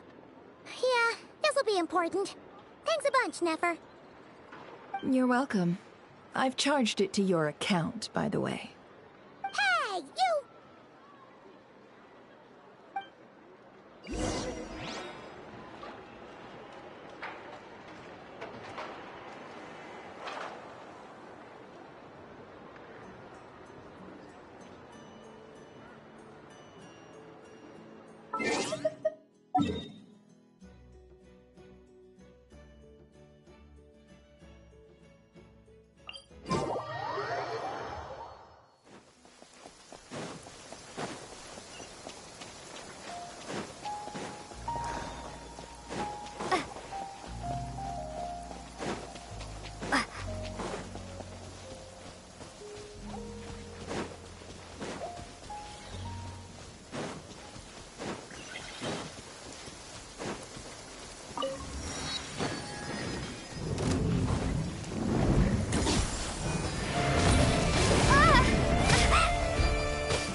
Cool it!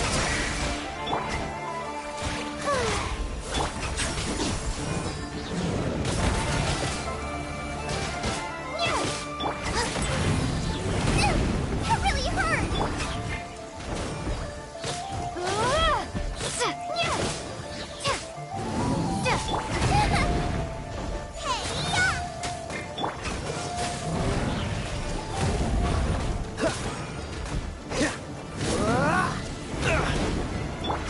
May I present?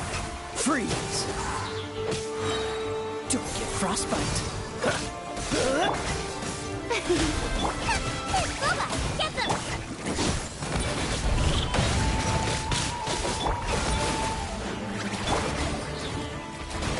Strike a pop! Time to fight back, I suppose. Dodge.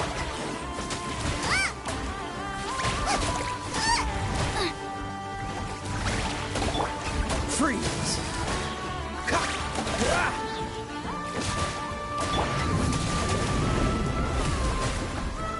Dodge this! Shower me with praise! Let the world collide! Cool it!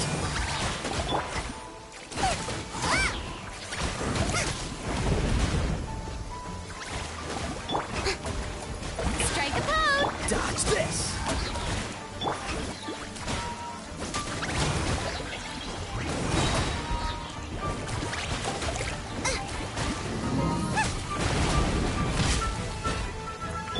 Freeze!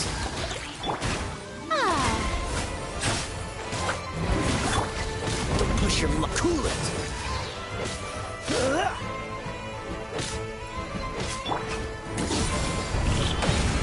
Dodge this! You're getting on my nerves. This moment will be frozen in time. Cool it! I can't know! I ruined everything! Ah! Ah! Ah! I still couldn't do it. Freeze! What's the hurry? Dodge this!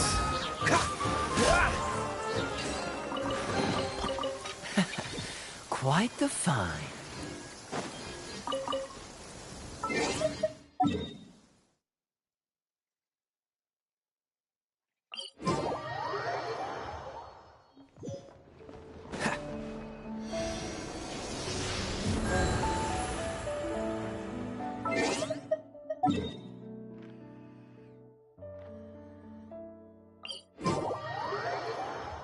Cryo is always far more effective in the rain.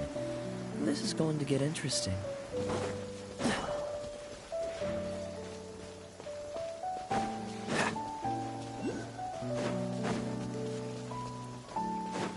What's the hurry? Whoa! Is that a Lightkeeper's lantern? Is there someone up ahead?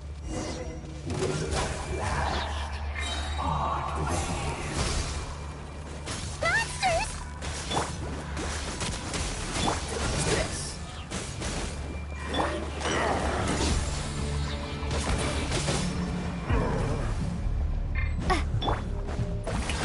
Shower me with...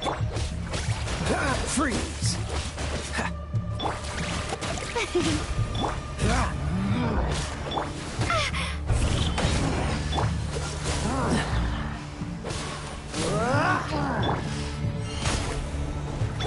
Cool it! Out of the frying pan!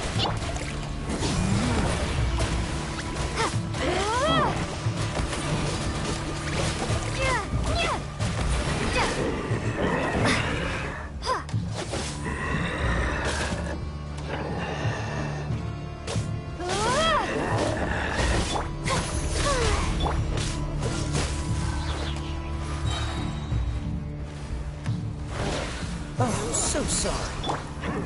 Boba, get them!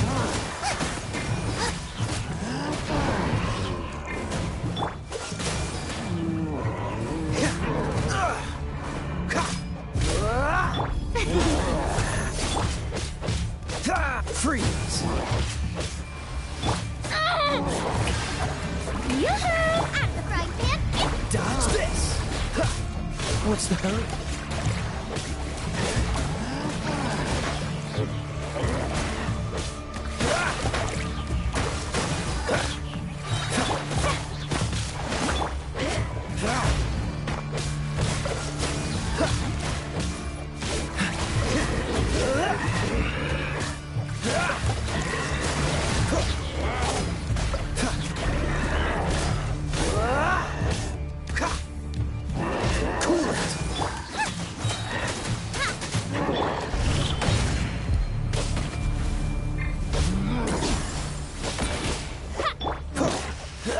Don't get frostbite.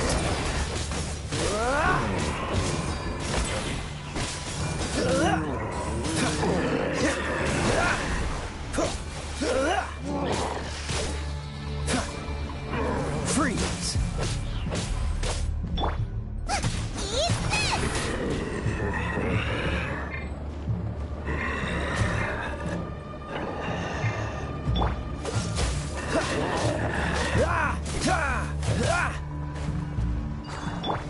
Lip mining, echo in song! Cool it.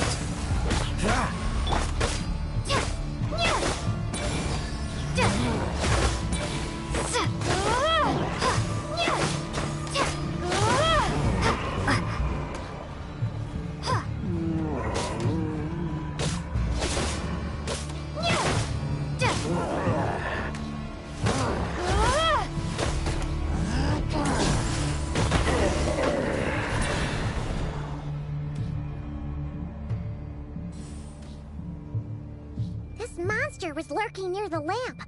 That must have been a planned ambush. We're not falling for that again. There's something inside it. Some small device. Huh? Why isn't it giving off light anymore? Is it broken? We better take it with us.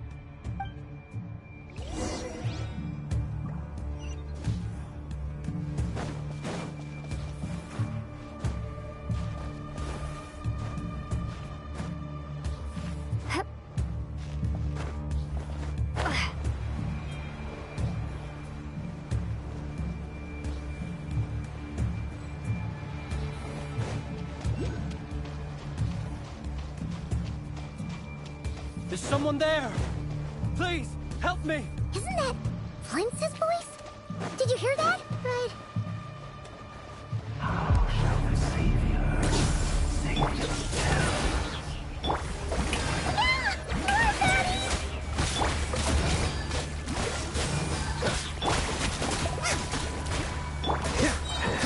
This moment will be frozen in time. Freeze!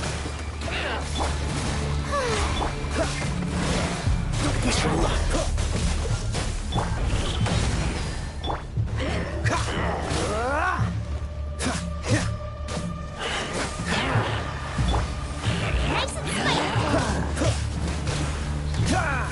Cool it.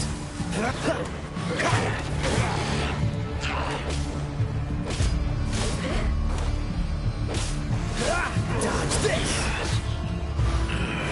Boba, get them!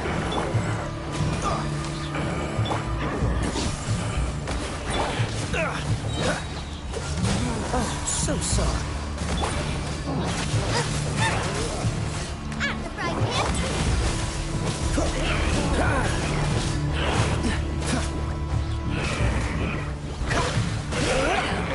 Cool it.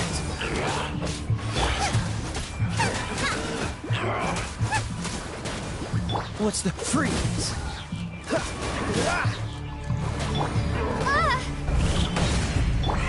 You're toast! Cool it.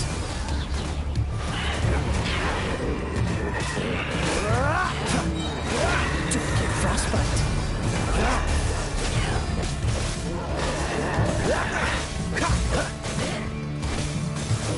Dodge this.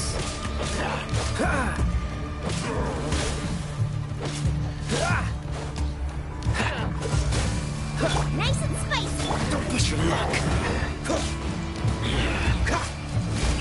Freeze.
will be frozen in time.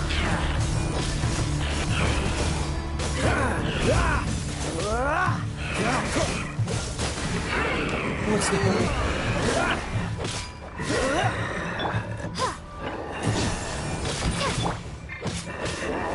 Dodge this!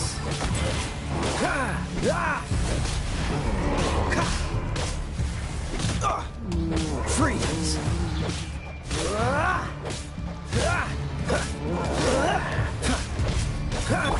Boba, get them!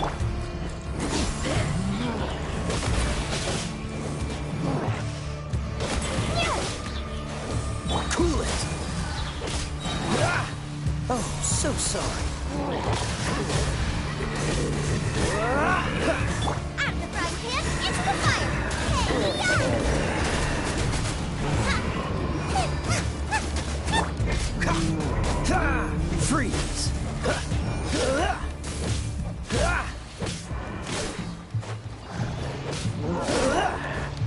Cool it! We'll be in trouble if these spooky shadows touch us! Quick, use the lantern!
We'll be in trouble if these spooky shadows touch us!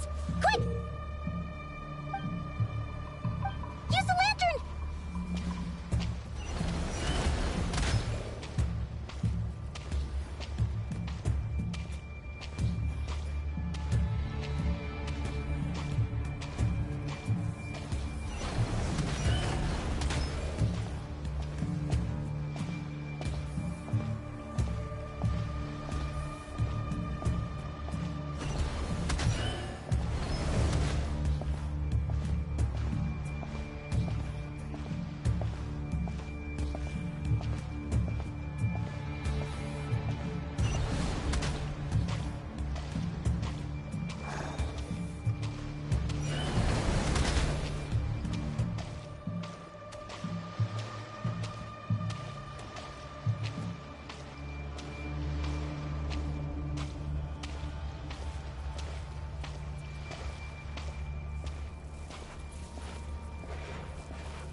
Whoa!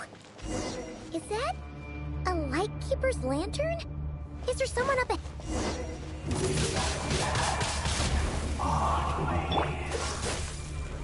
Monsters!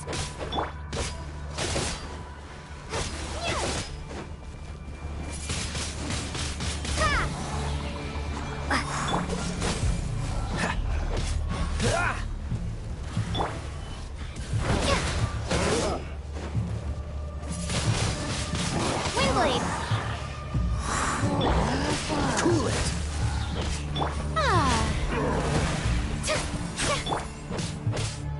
Freeze!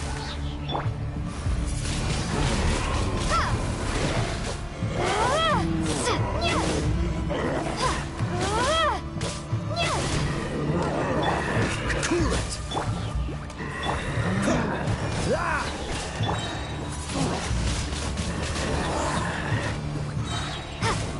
Prepare to be blown away!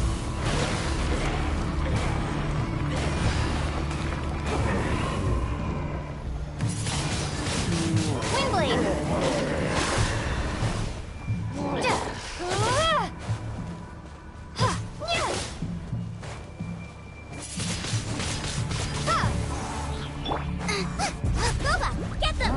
Dodge this! Don't get frostbite!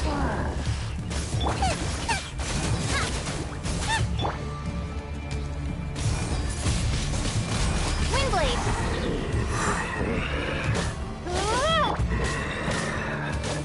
Cool it! Out of the frying pan, into the fire! Freeze!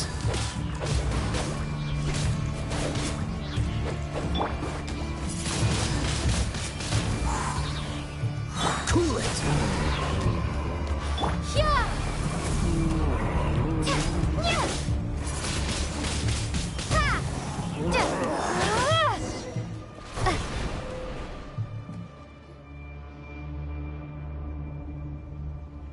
This monster was lurking near the lamp. That must have been a planned ambush. We're not falling for that again. There's something inside it. Some small device. Huh? Why isn't it giving off light anymore? Is it broken? We better take it with us.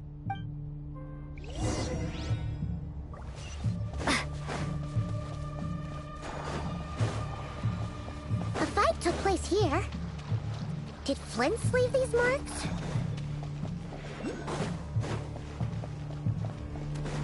Is someone there? Please, help me! Isn't that Flint's voice? Did you hear that?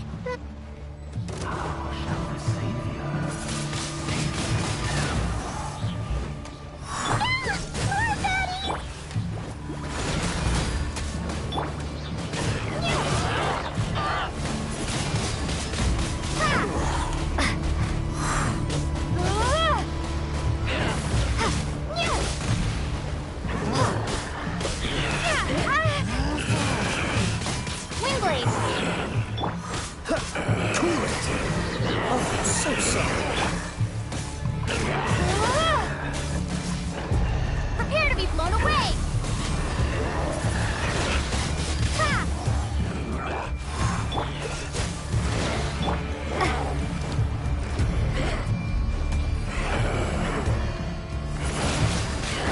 Windblade!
o perezosos. Sí, oemos. Llamalunes accesible calum. Mio sei una sinenso. Percebi che tu.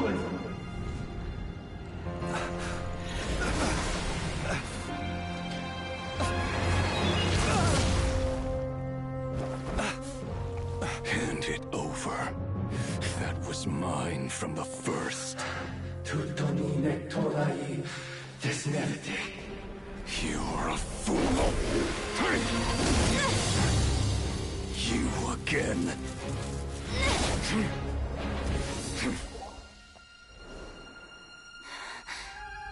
What the? It's stronger than before. Lantern, now!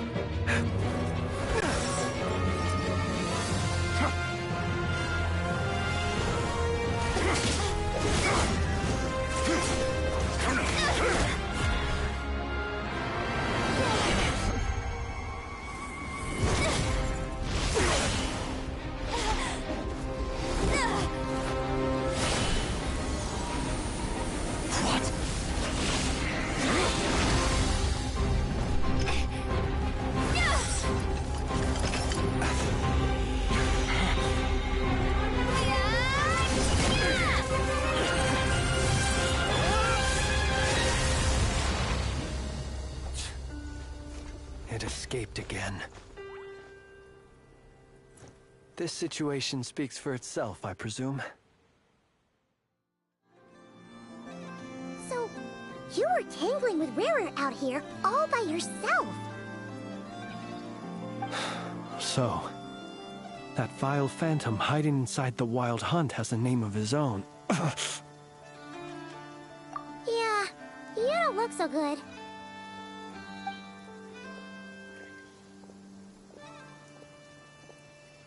Sorry you had to see me like this. All the same, you have my sincere thanks for your aid. To think you had the power to so easily cleanse the filth staining the lantern, which tormented me so. Might I ask what magic that was? Or whose pupil you are? I believe I might have saved some face had I mastered just a fraction of such abilities. And an enviable constitution it is. A pity that such abilities cannot be acquired. Why did abyssal power just burst out of your lantern anyway? That is a long story. Many moons ago, when on Wild Hunt clearance duty, I shattered one of its cores only for a special crystalline object to fall out. I sensed a power surging within it that was at once familiar yet strangely illusory. I freely confess to being an avid collector of ancient gems, coins, and other curios. And curiosity it was that had me store this crystal inside my lantern. Afterwards, I wound up collecting a few more such crystals quite by accident, and discovered that they could merge into a single piece without my prompting. Though my understanding ends there. It was only recently that they began slowly emitting abyssal energy, which could neither be dispelled nor weakened. Is that what Rarer claimed belonged to him? That must be what he's after then! I concur. And here's the kicker. Before he was exceedingly weak. In fact, I've already beaten him several times, though I could not destroy him completely. But I noticed while engaging him that the crystal fragment would restrict my powers. As such, it occurred to me that I should hide it rather than tangle with him any longer. Alas, he has proved most fixated upon this fragment. And for some reason, his strength has grown by leaps and bounds since I last encountered him. And where, might I ask, would it be safe? Or do you think it wiser I threw it away? Were our places switched, would you discard it, knowing that its perilous might was beyond your ability to counteract, yet capable of causing greater harm should it lie beyond your grasp?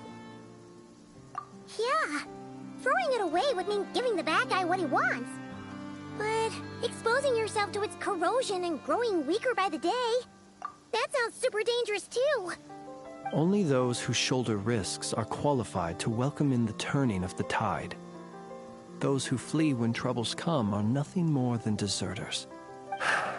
Though I shan't deny that I have your fortuitous arrival and most outstanding assistance to thank for my continued ability to speak such platitudes.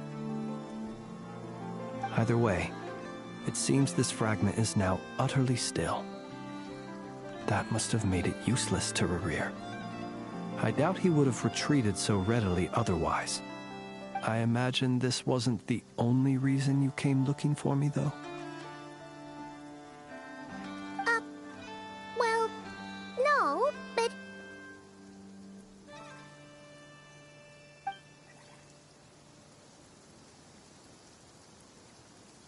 Ah.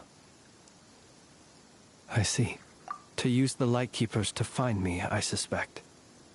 I did not inform anyone of my true whereabouts, so he should have had more difficulty tracking me down. They alone have the ability to quickly pinpoint my position. Our Sergeant Major has a Kuvaki-powered device that can be used to detect others who bear a lantern. They usually don't pay my whereabouts much mind unless they absolutely must find me. You mean this thing? Yes.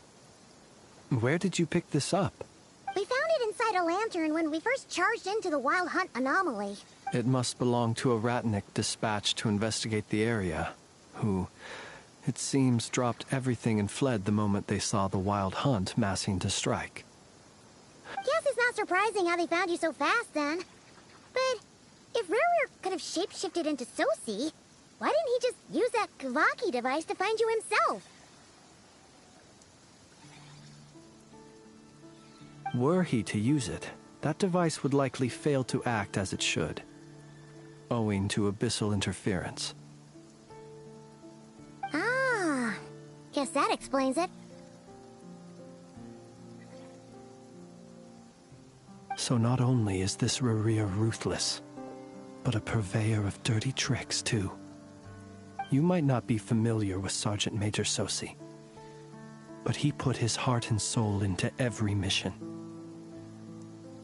Our deployments are subject to orders from headquarters, and his orders were to be stationed long-term in Nasha Town.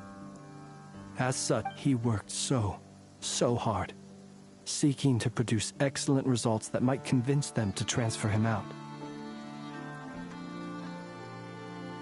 Oh.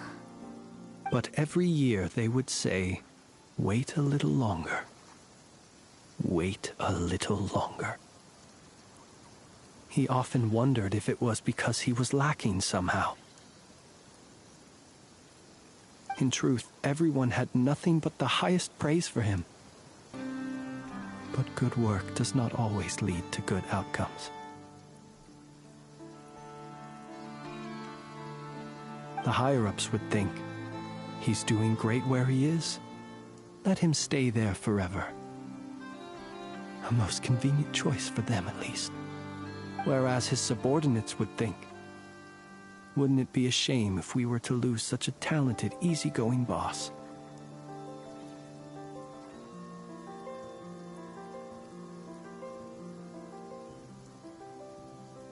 So he waited. And he waited. Until the world closed its eyes in the depths of the night, and a lantern was slowly lit for him alone, that no one could see.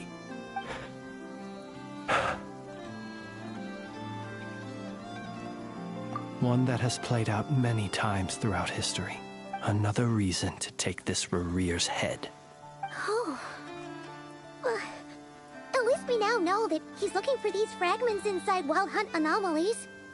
And yet, what did the Sergeant Major have to do with any of this? Why did he have to die? Could Rerir be angry that the cannon Sosi set up to fire destroyed the fragments he wanted to collect? Could you take me to the scene of the crime? We shall just have to exercise some discretion then. Come on. Let us be on our way.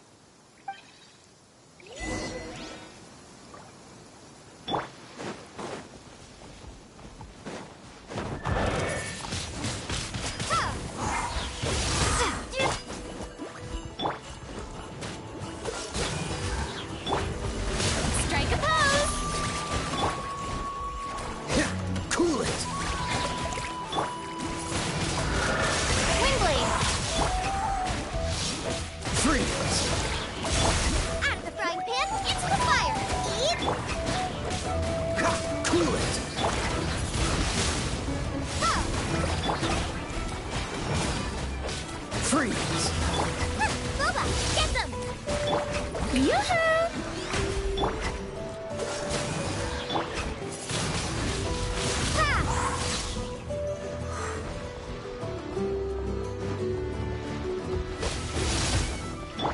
Out of the frying pan, it's...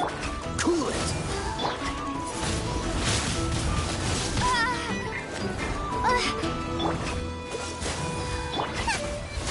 Race you! Don't get frostbite. Windblade! Freeze! The show begins!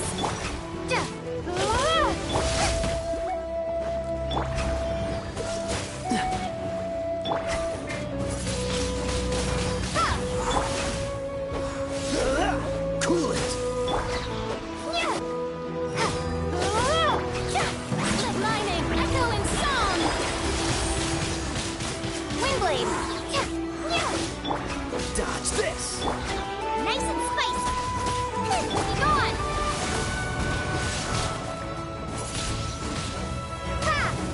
Cool it! Out of the frying pan! What's the hurry? Dodge this!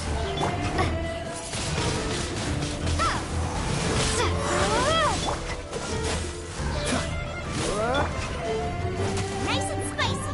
You're toast!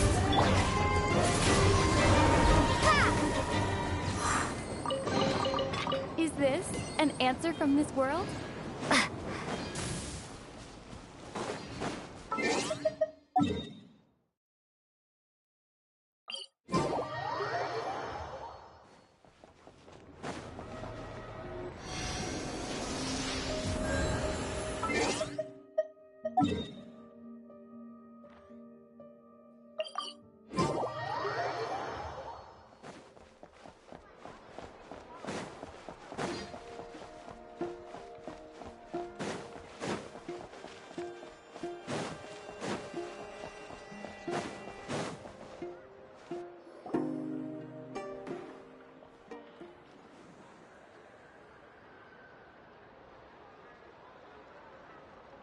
I understand the situation more or less. Much has happened, I see. Either way, I suppose we were lucky not to receive a warm welcome on the way over here. It seems my fellow Lightkeepers do not wish to make this case public just yet. Yeah. Guess Nasha Town's already been enough of a mess lately. Let's stop here. Any further and the Ratniki might detect us. Since you two can enter, I'll have to request that you kindly pick me up once you're inside. Oh? And how are we supposed to do that? You'll know when the time comes. See you later.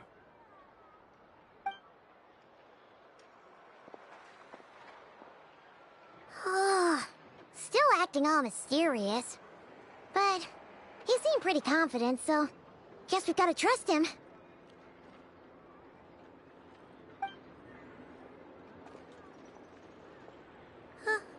Hello?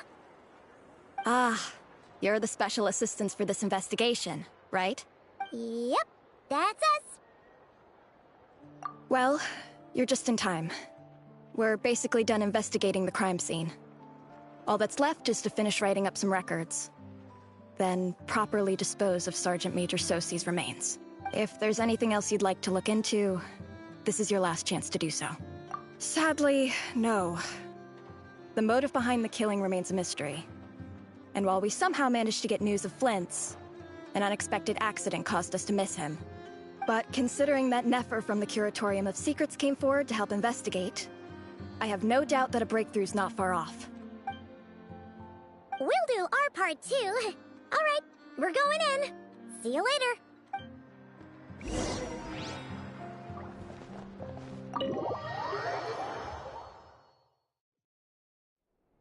Phew, we're in. Thanks to Nefer's reputation, once again. But we still know nothing about how Flint's is gonna enter, or how we'll pick him up. Never mind how we'll leave later on. Something the matter? Huh. That looks like Flint's lantern. But where is he exactly?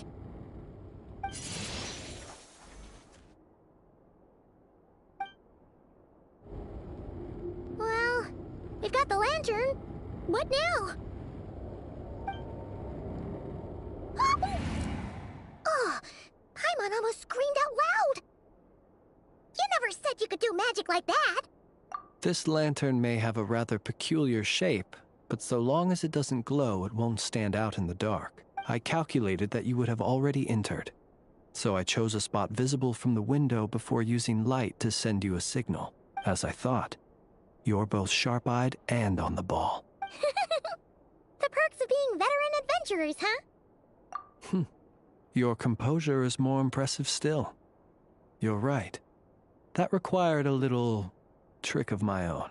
But let us leave such trivial topics for a more relaxed moment. Our time is limited, after all.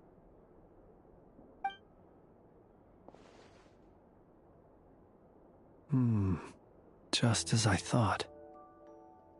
Come, try sensing it yourself. Identical powers must flow from the same source. It was the Wild Hunt, then, that took my form and killed the Sergeant Major. But why do this? To sow chaos by depriving the Lightkeepers of one of their commanders? If the Wild Hunt's true form is powerful enough to stand against the world as you claim, I fear not even the full force of Lightkeepers could stand against him, let alone the handful of us stationed in Nashatown. He would have no reason whatsoever to pick quarrels with individual ants. Let's look again more closely. We must leave no stone unturned. Well, that makes things simpler. In that case, allow me to disturb the fallen. May the ghost flame guide your spirit. May you rest in peace.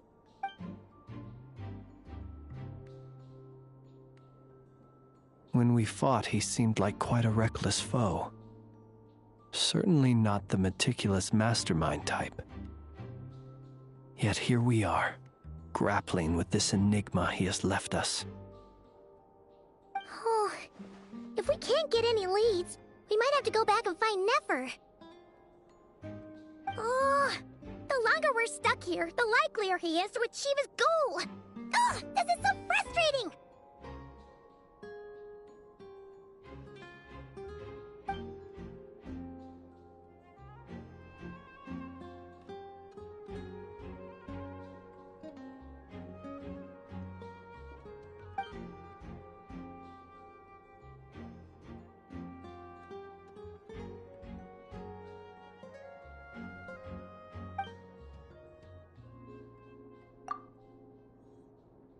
You mean this? I'm not well versed in machinery, but that means his mechanical arm is malfunctioning, right? It might have been broken in combat. No, that's not right. Paimon remembers this signal. We saw it before while repairing the cannon. It doesn't mean that the components are damaged. It just means that they're due for regular maintenance, so the device has stopped operating.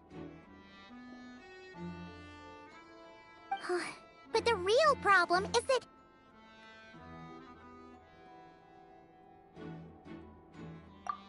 Yeah! He even helped us find the maintenance port! It could still be a coincidence, but...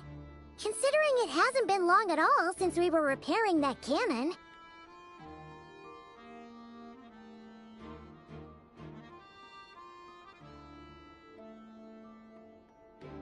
The Sosi you met could have been Rerir in disguise.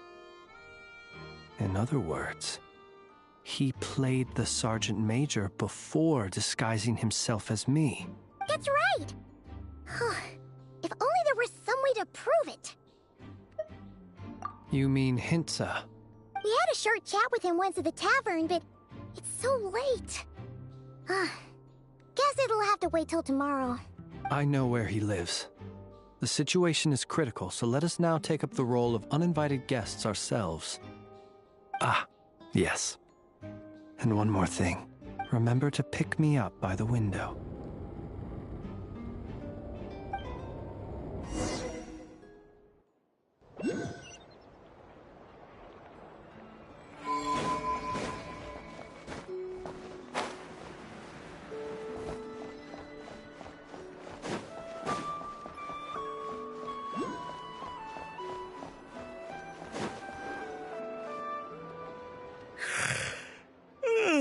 Oh, it's you two.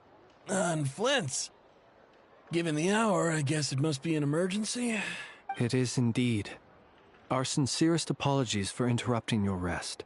We are investigating a certain matter in connection with Sergeant Major Sosi. We'd like to know if he has sent you a request for maintenance to be performed on his mechanical arm. Sosi. Oh, so the rumors I heard, are they true? You know what? Forget it. I'm sure it's complicated. No further questions from me. Just a moment.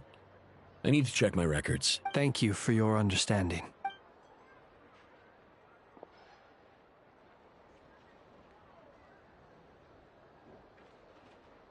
Got it. 8 days ago, he came to request a round of regular maintenance. But as it happened, I had run out of the required components.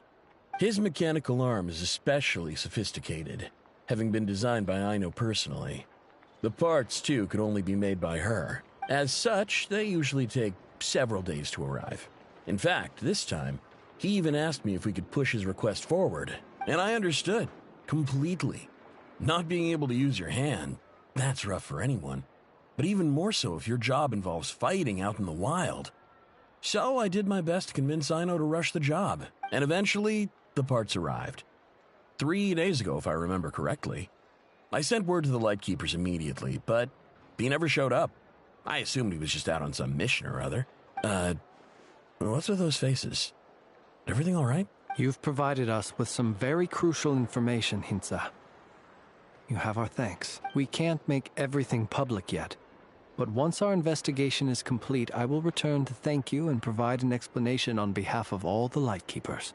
No worries. Just glad I could help. Thanks. Good night. Good night. Hope the investigation goes well.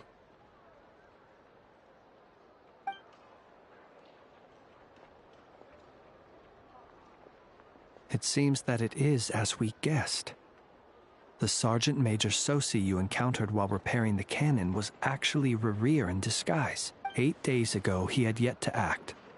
But at some point after that, he attacked and imprisoned the Sergeant Major. With the immense gap in strength between them, the job was finished in a single blow. And thus Rerir had no opportunity to discover the malfunctioning mechanical arm.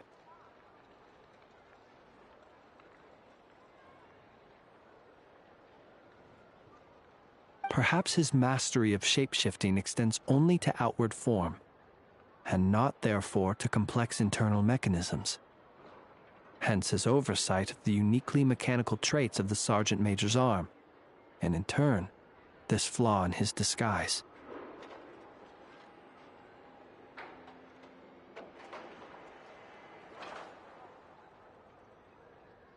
You're saying he thought no one would realize his mechanical arm is actually made of some kind of black muck on the inside, so long as it worked, right? Still seems like there's a lot of guesswork involved here, but it mostly makes sense. This also has me stumped for the moment. The cannon has always been used to destroy the Wild Hunt, and it works as intended. But how would that help Rerir exactly? Assuming he plans to collect the fragments within Wild Hunt anomalies, firing the cannon works against him, since it would blast those fragments to smithereens.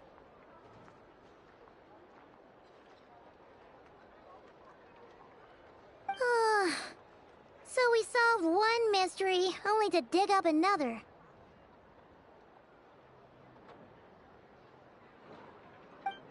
Whew. This is getting Paimon kind of down. And sleepy too. Yes, I'd say it is high time we took a break. Seems like there's a lot left to investigate. We'll have to fight Rerir eventually. And we'll do a poor job if we're not well rested. Yeah, we should totally get some sleep first. A reasonable suggestion. I have no doubt that my quarters have been turned inside out by now, at any rate. My colleagues have never failed to live up to my expectations of their discourtesy. Well, Guess we'll just have to pick you up as usual. That would be good, yes. Feel free to put the room costs on my tab.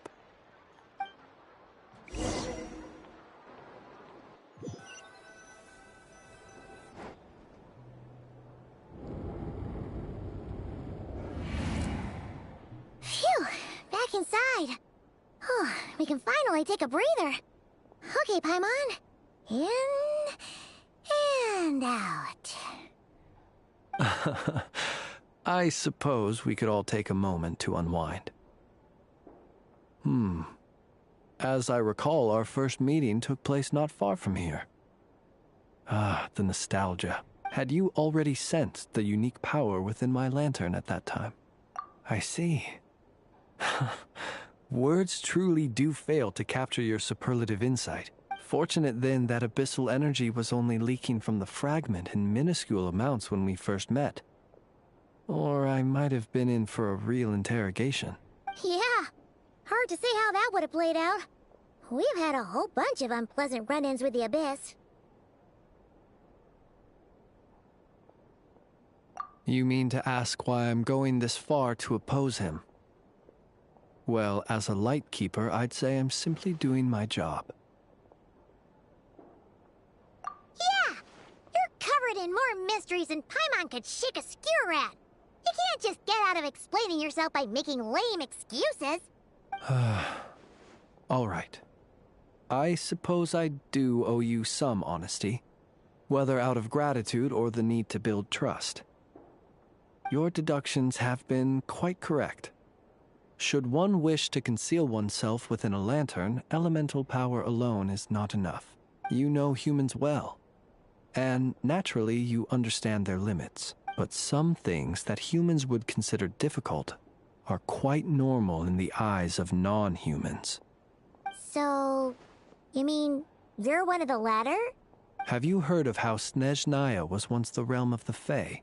This race is no longer of any importance, but they still exist, as evidenced by the fact that I am standing before you.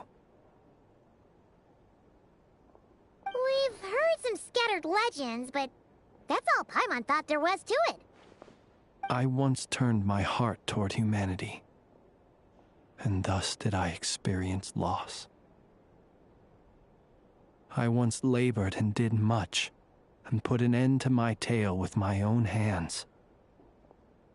When you realize you are floating in the middle of a vast ocean, you cannot help but feel that swimming in any direction would be equally meaningless.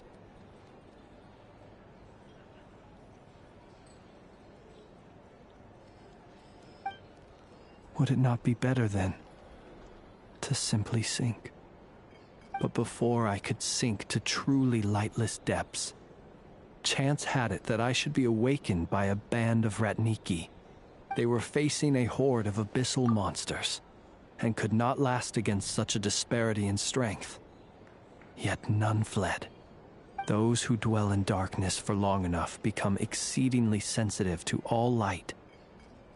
And the first light I saw upon awakening was that which shone from their eyes.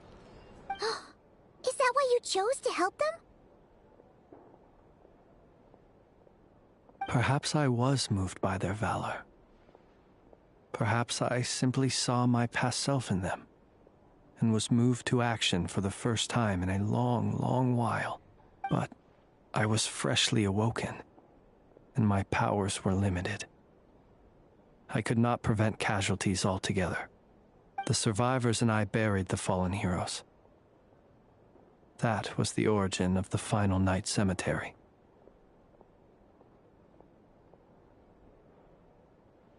Well, not exactly. I was just more familiar with them, so joining up seemed the most convenient way to experience human life. Doesn't sound too believable. Well, I believe it. Besides, I'm well past the age when one might believe in things that must be done. Nonetheless, there are still some things I will not allow to happen. The chaos that Rerir has been stirring up is one of them. Tomorrow I shall go and check our records to see if I can find any connection between the Wild Hunt, Rear, and the cannon. Will you need us to get you where you need to be? Oh, I'll be fine. I keep a backup copy at my residence in case of emergencies. Can you even go back there right now? Won't there be Ratniki watching it? Thanks for the reminder. I believe they'll have checked my place, but they won't have stayed. All things are ranked according to their priority, and we lack the manpower for such an open-ended stakeout.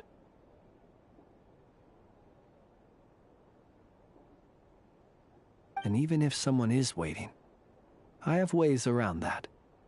I am the master of my own house, after all.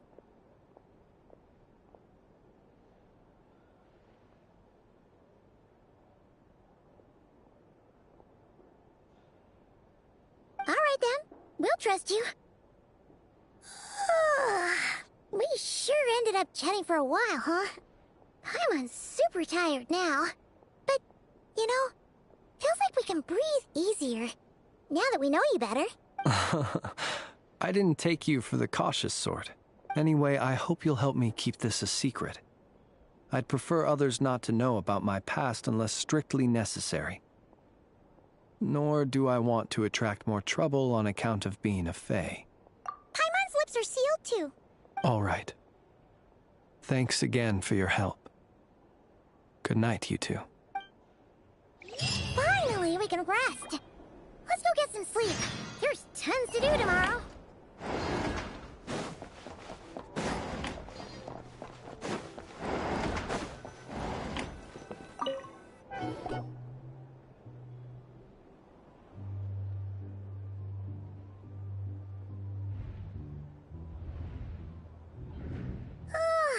So much noise. What's going on this time?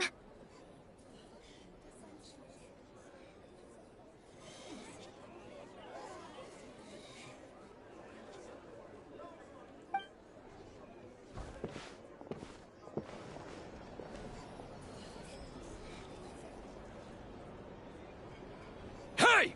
Where's Flint's? Is he here, or isn't he? We would be most obliged if you would pipe down a little, dear guest. Our other guests are resting. Resting? We're all about to be done for, and you're talking about rest? Flint's is a Wild Hunt shapeshifter, here to deceive us all! If we don't get rid of him now, there'll be no end to this! You'd better give him up. If anything happens, your business here is done for. You want that, huh? Or are you in cahoots with him? You with the Wild Hunt too, huh? What happened? Did something leak out? But we were so careful last night. How did anyone see us?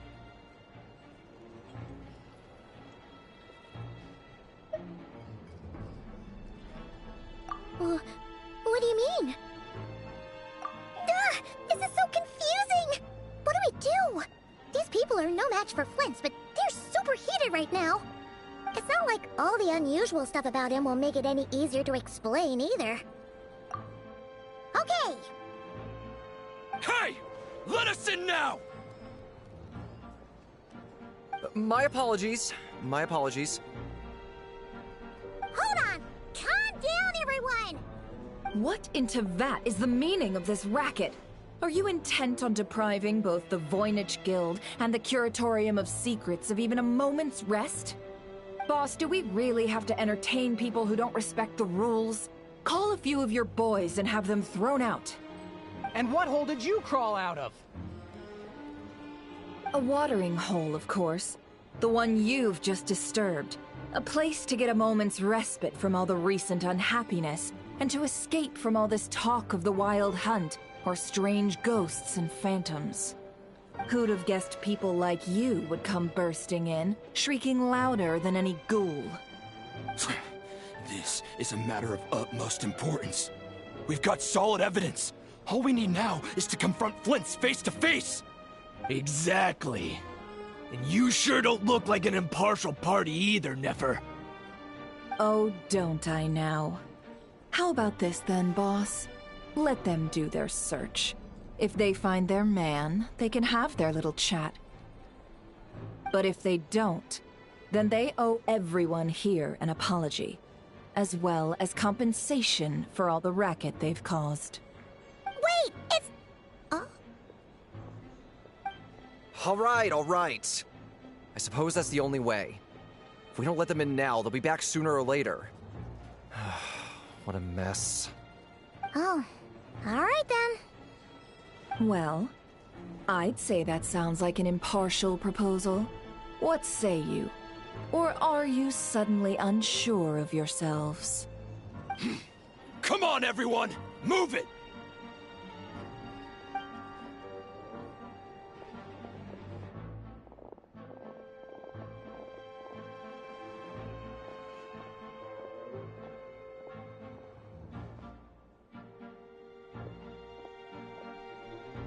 No sign of Flint.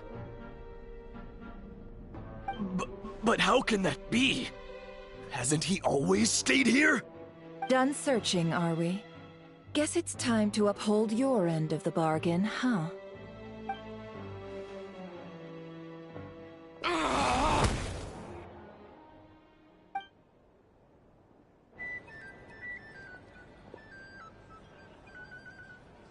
So, Paimon, you've been waiting to ask me something, haven't you? Yeah, how did they even find us here? My inside man with the Lightkeepers informed me that you paid the crime scene a late-night visit.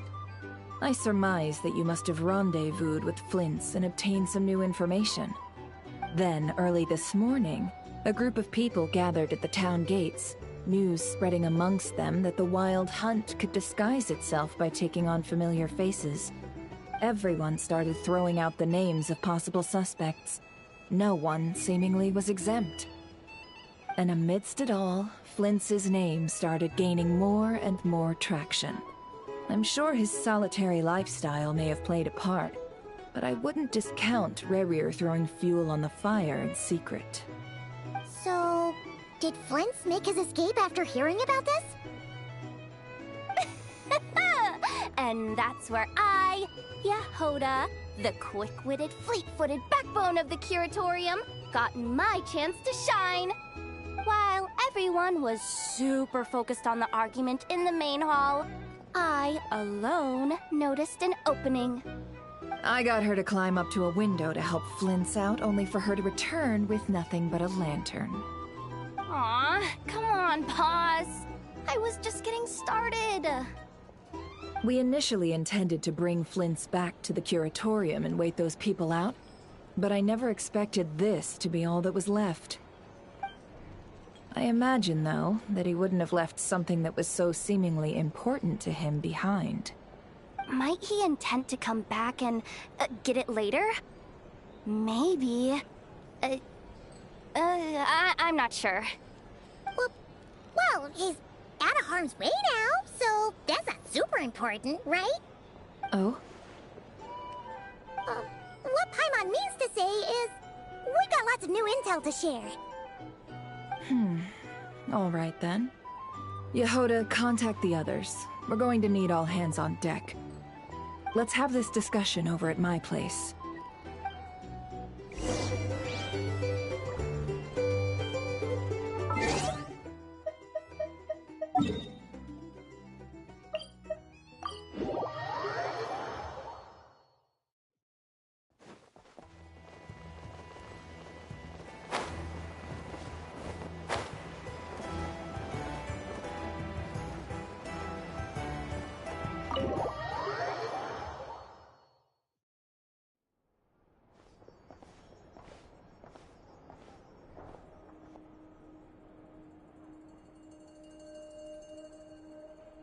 I see.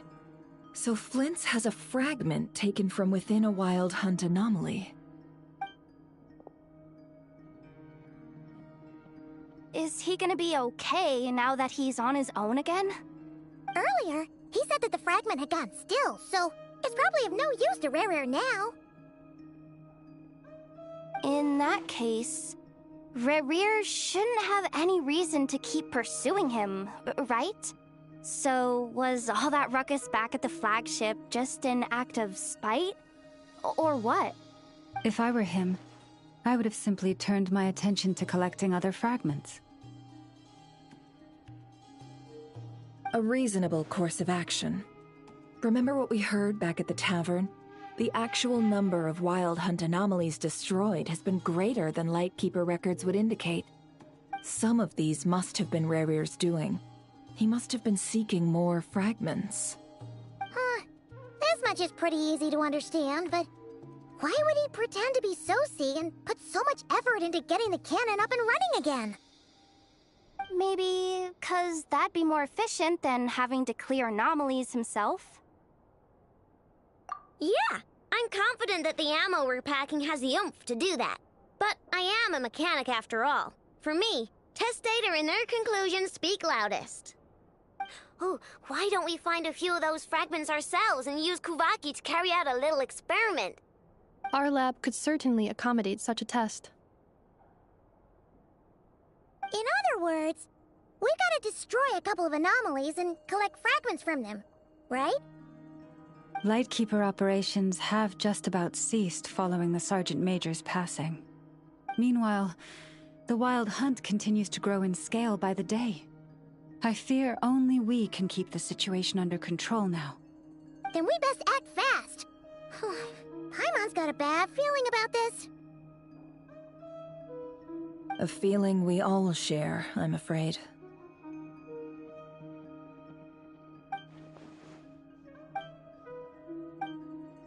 There are 3 Wild Hunt sites that must be dealt with urgently.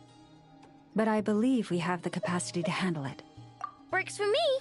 Nefa and I will take our workshop assistants to deal with one of the sites. The Curatorium will handle another. And we Frostmoon Scions shall deal with the remaining one.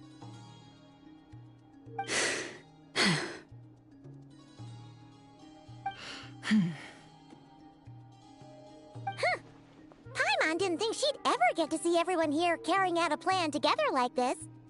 Never mind you. This is a first for me, too. Let's head out, then. We'll meet back up at my lab with the fragments. Understood. Time is of the essence now. Our foe could make his next move at any moment, so we must stay in contact with one another. Gotcha! Stay safe, everyone.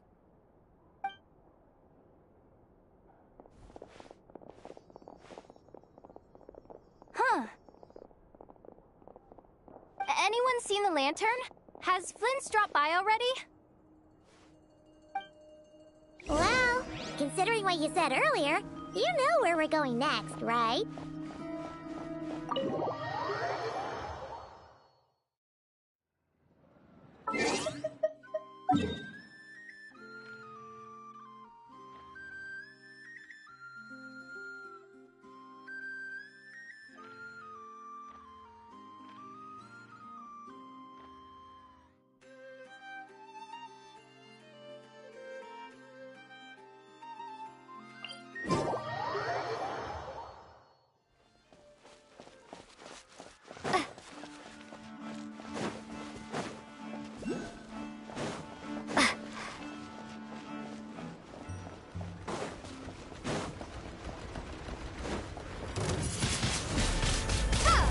Freeze!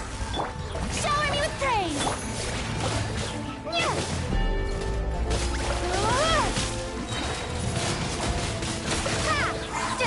Out of the frying pan, into the fire! Cool it!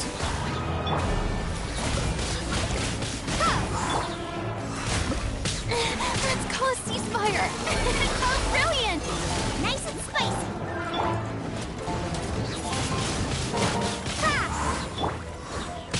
Prepare to be blown away! Dodge this!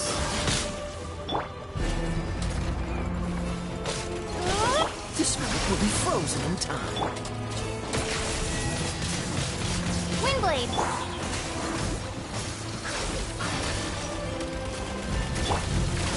Ah! This doesn't look good. Nova, get them!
futile. Save yourself.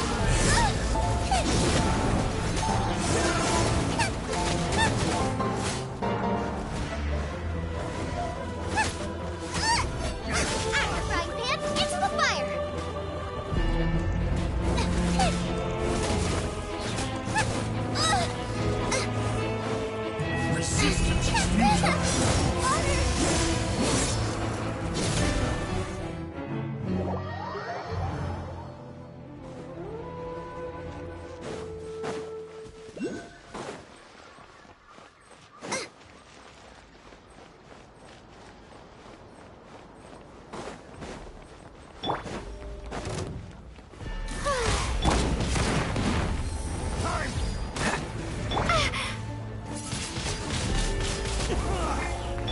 Freeze! Resistance is futile. What's the hurry? Save yourself. The show begins!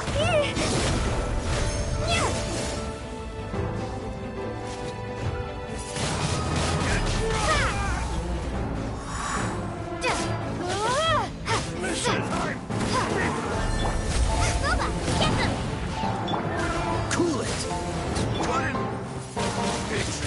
Resistance is futile. Save yourself the pain. Dodge this!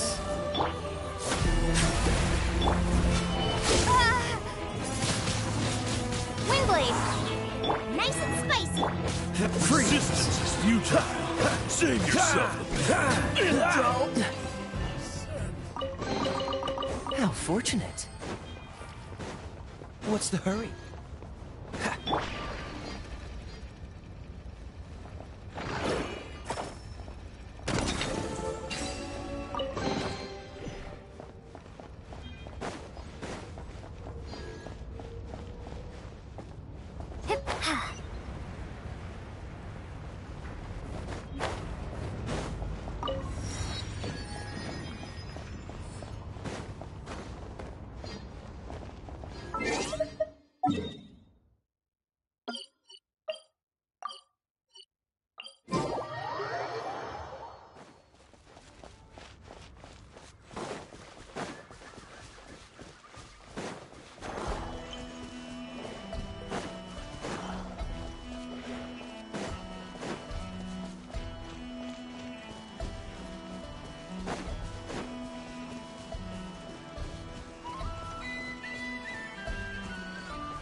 Dodge this! May I present?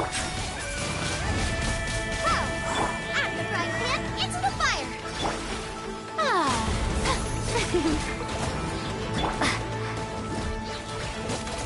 Be gone!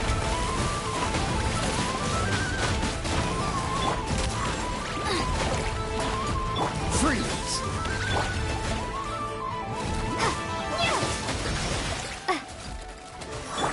Cool it! You're toast! Freeze!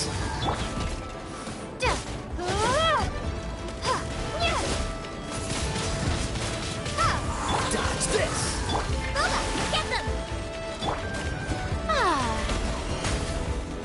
Strike a pose! Let the world collide!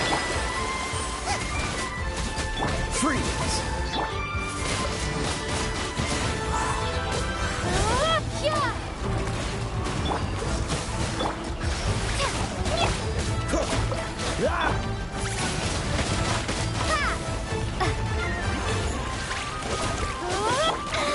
Am I... Oh, so sorry.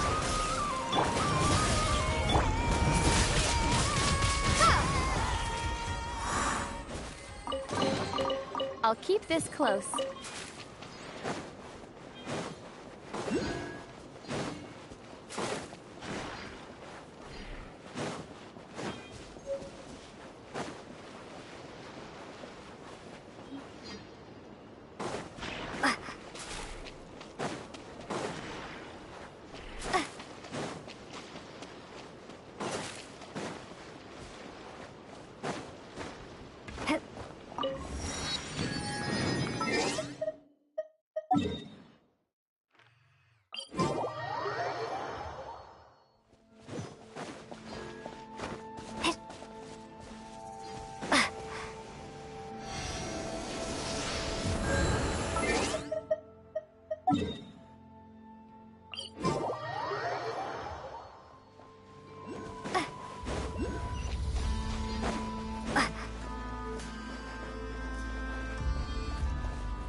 I'll keep this close.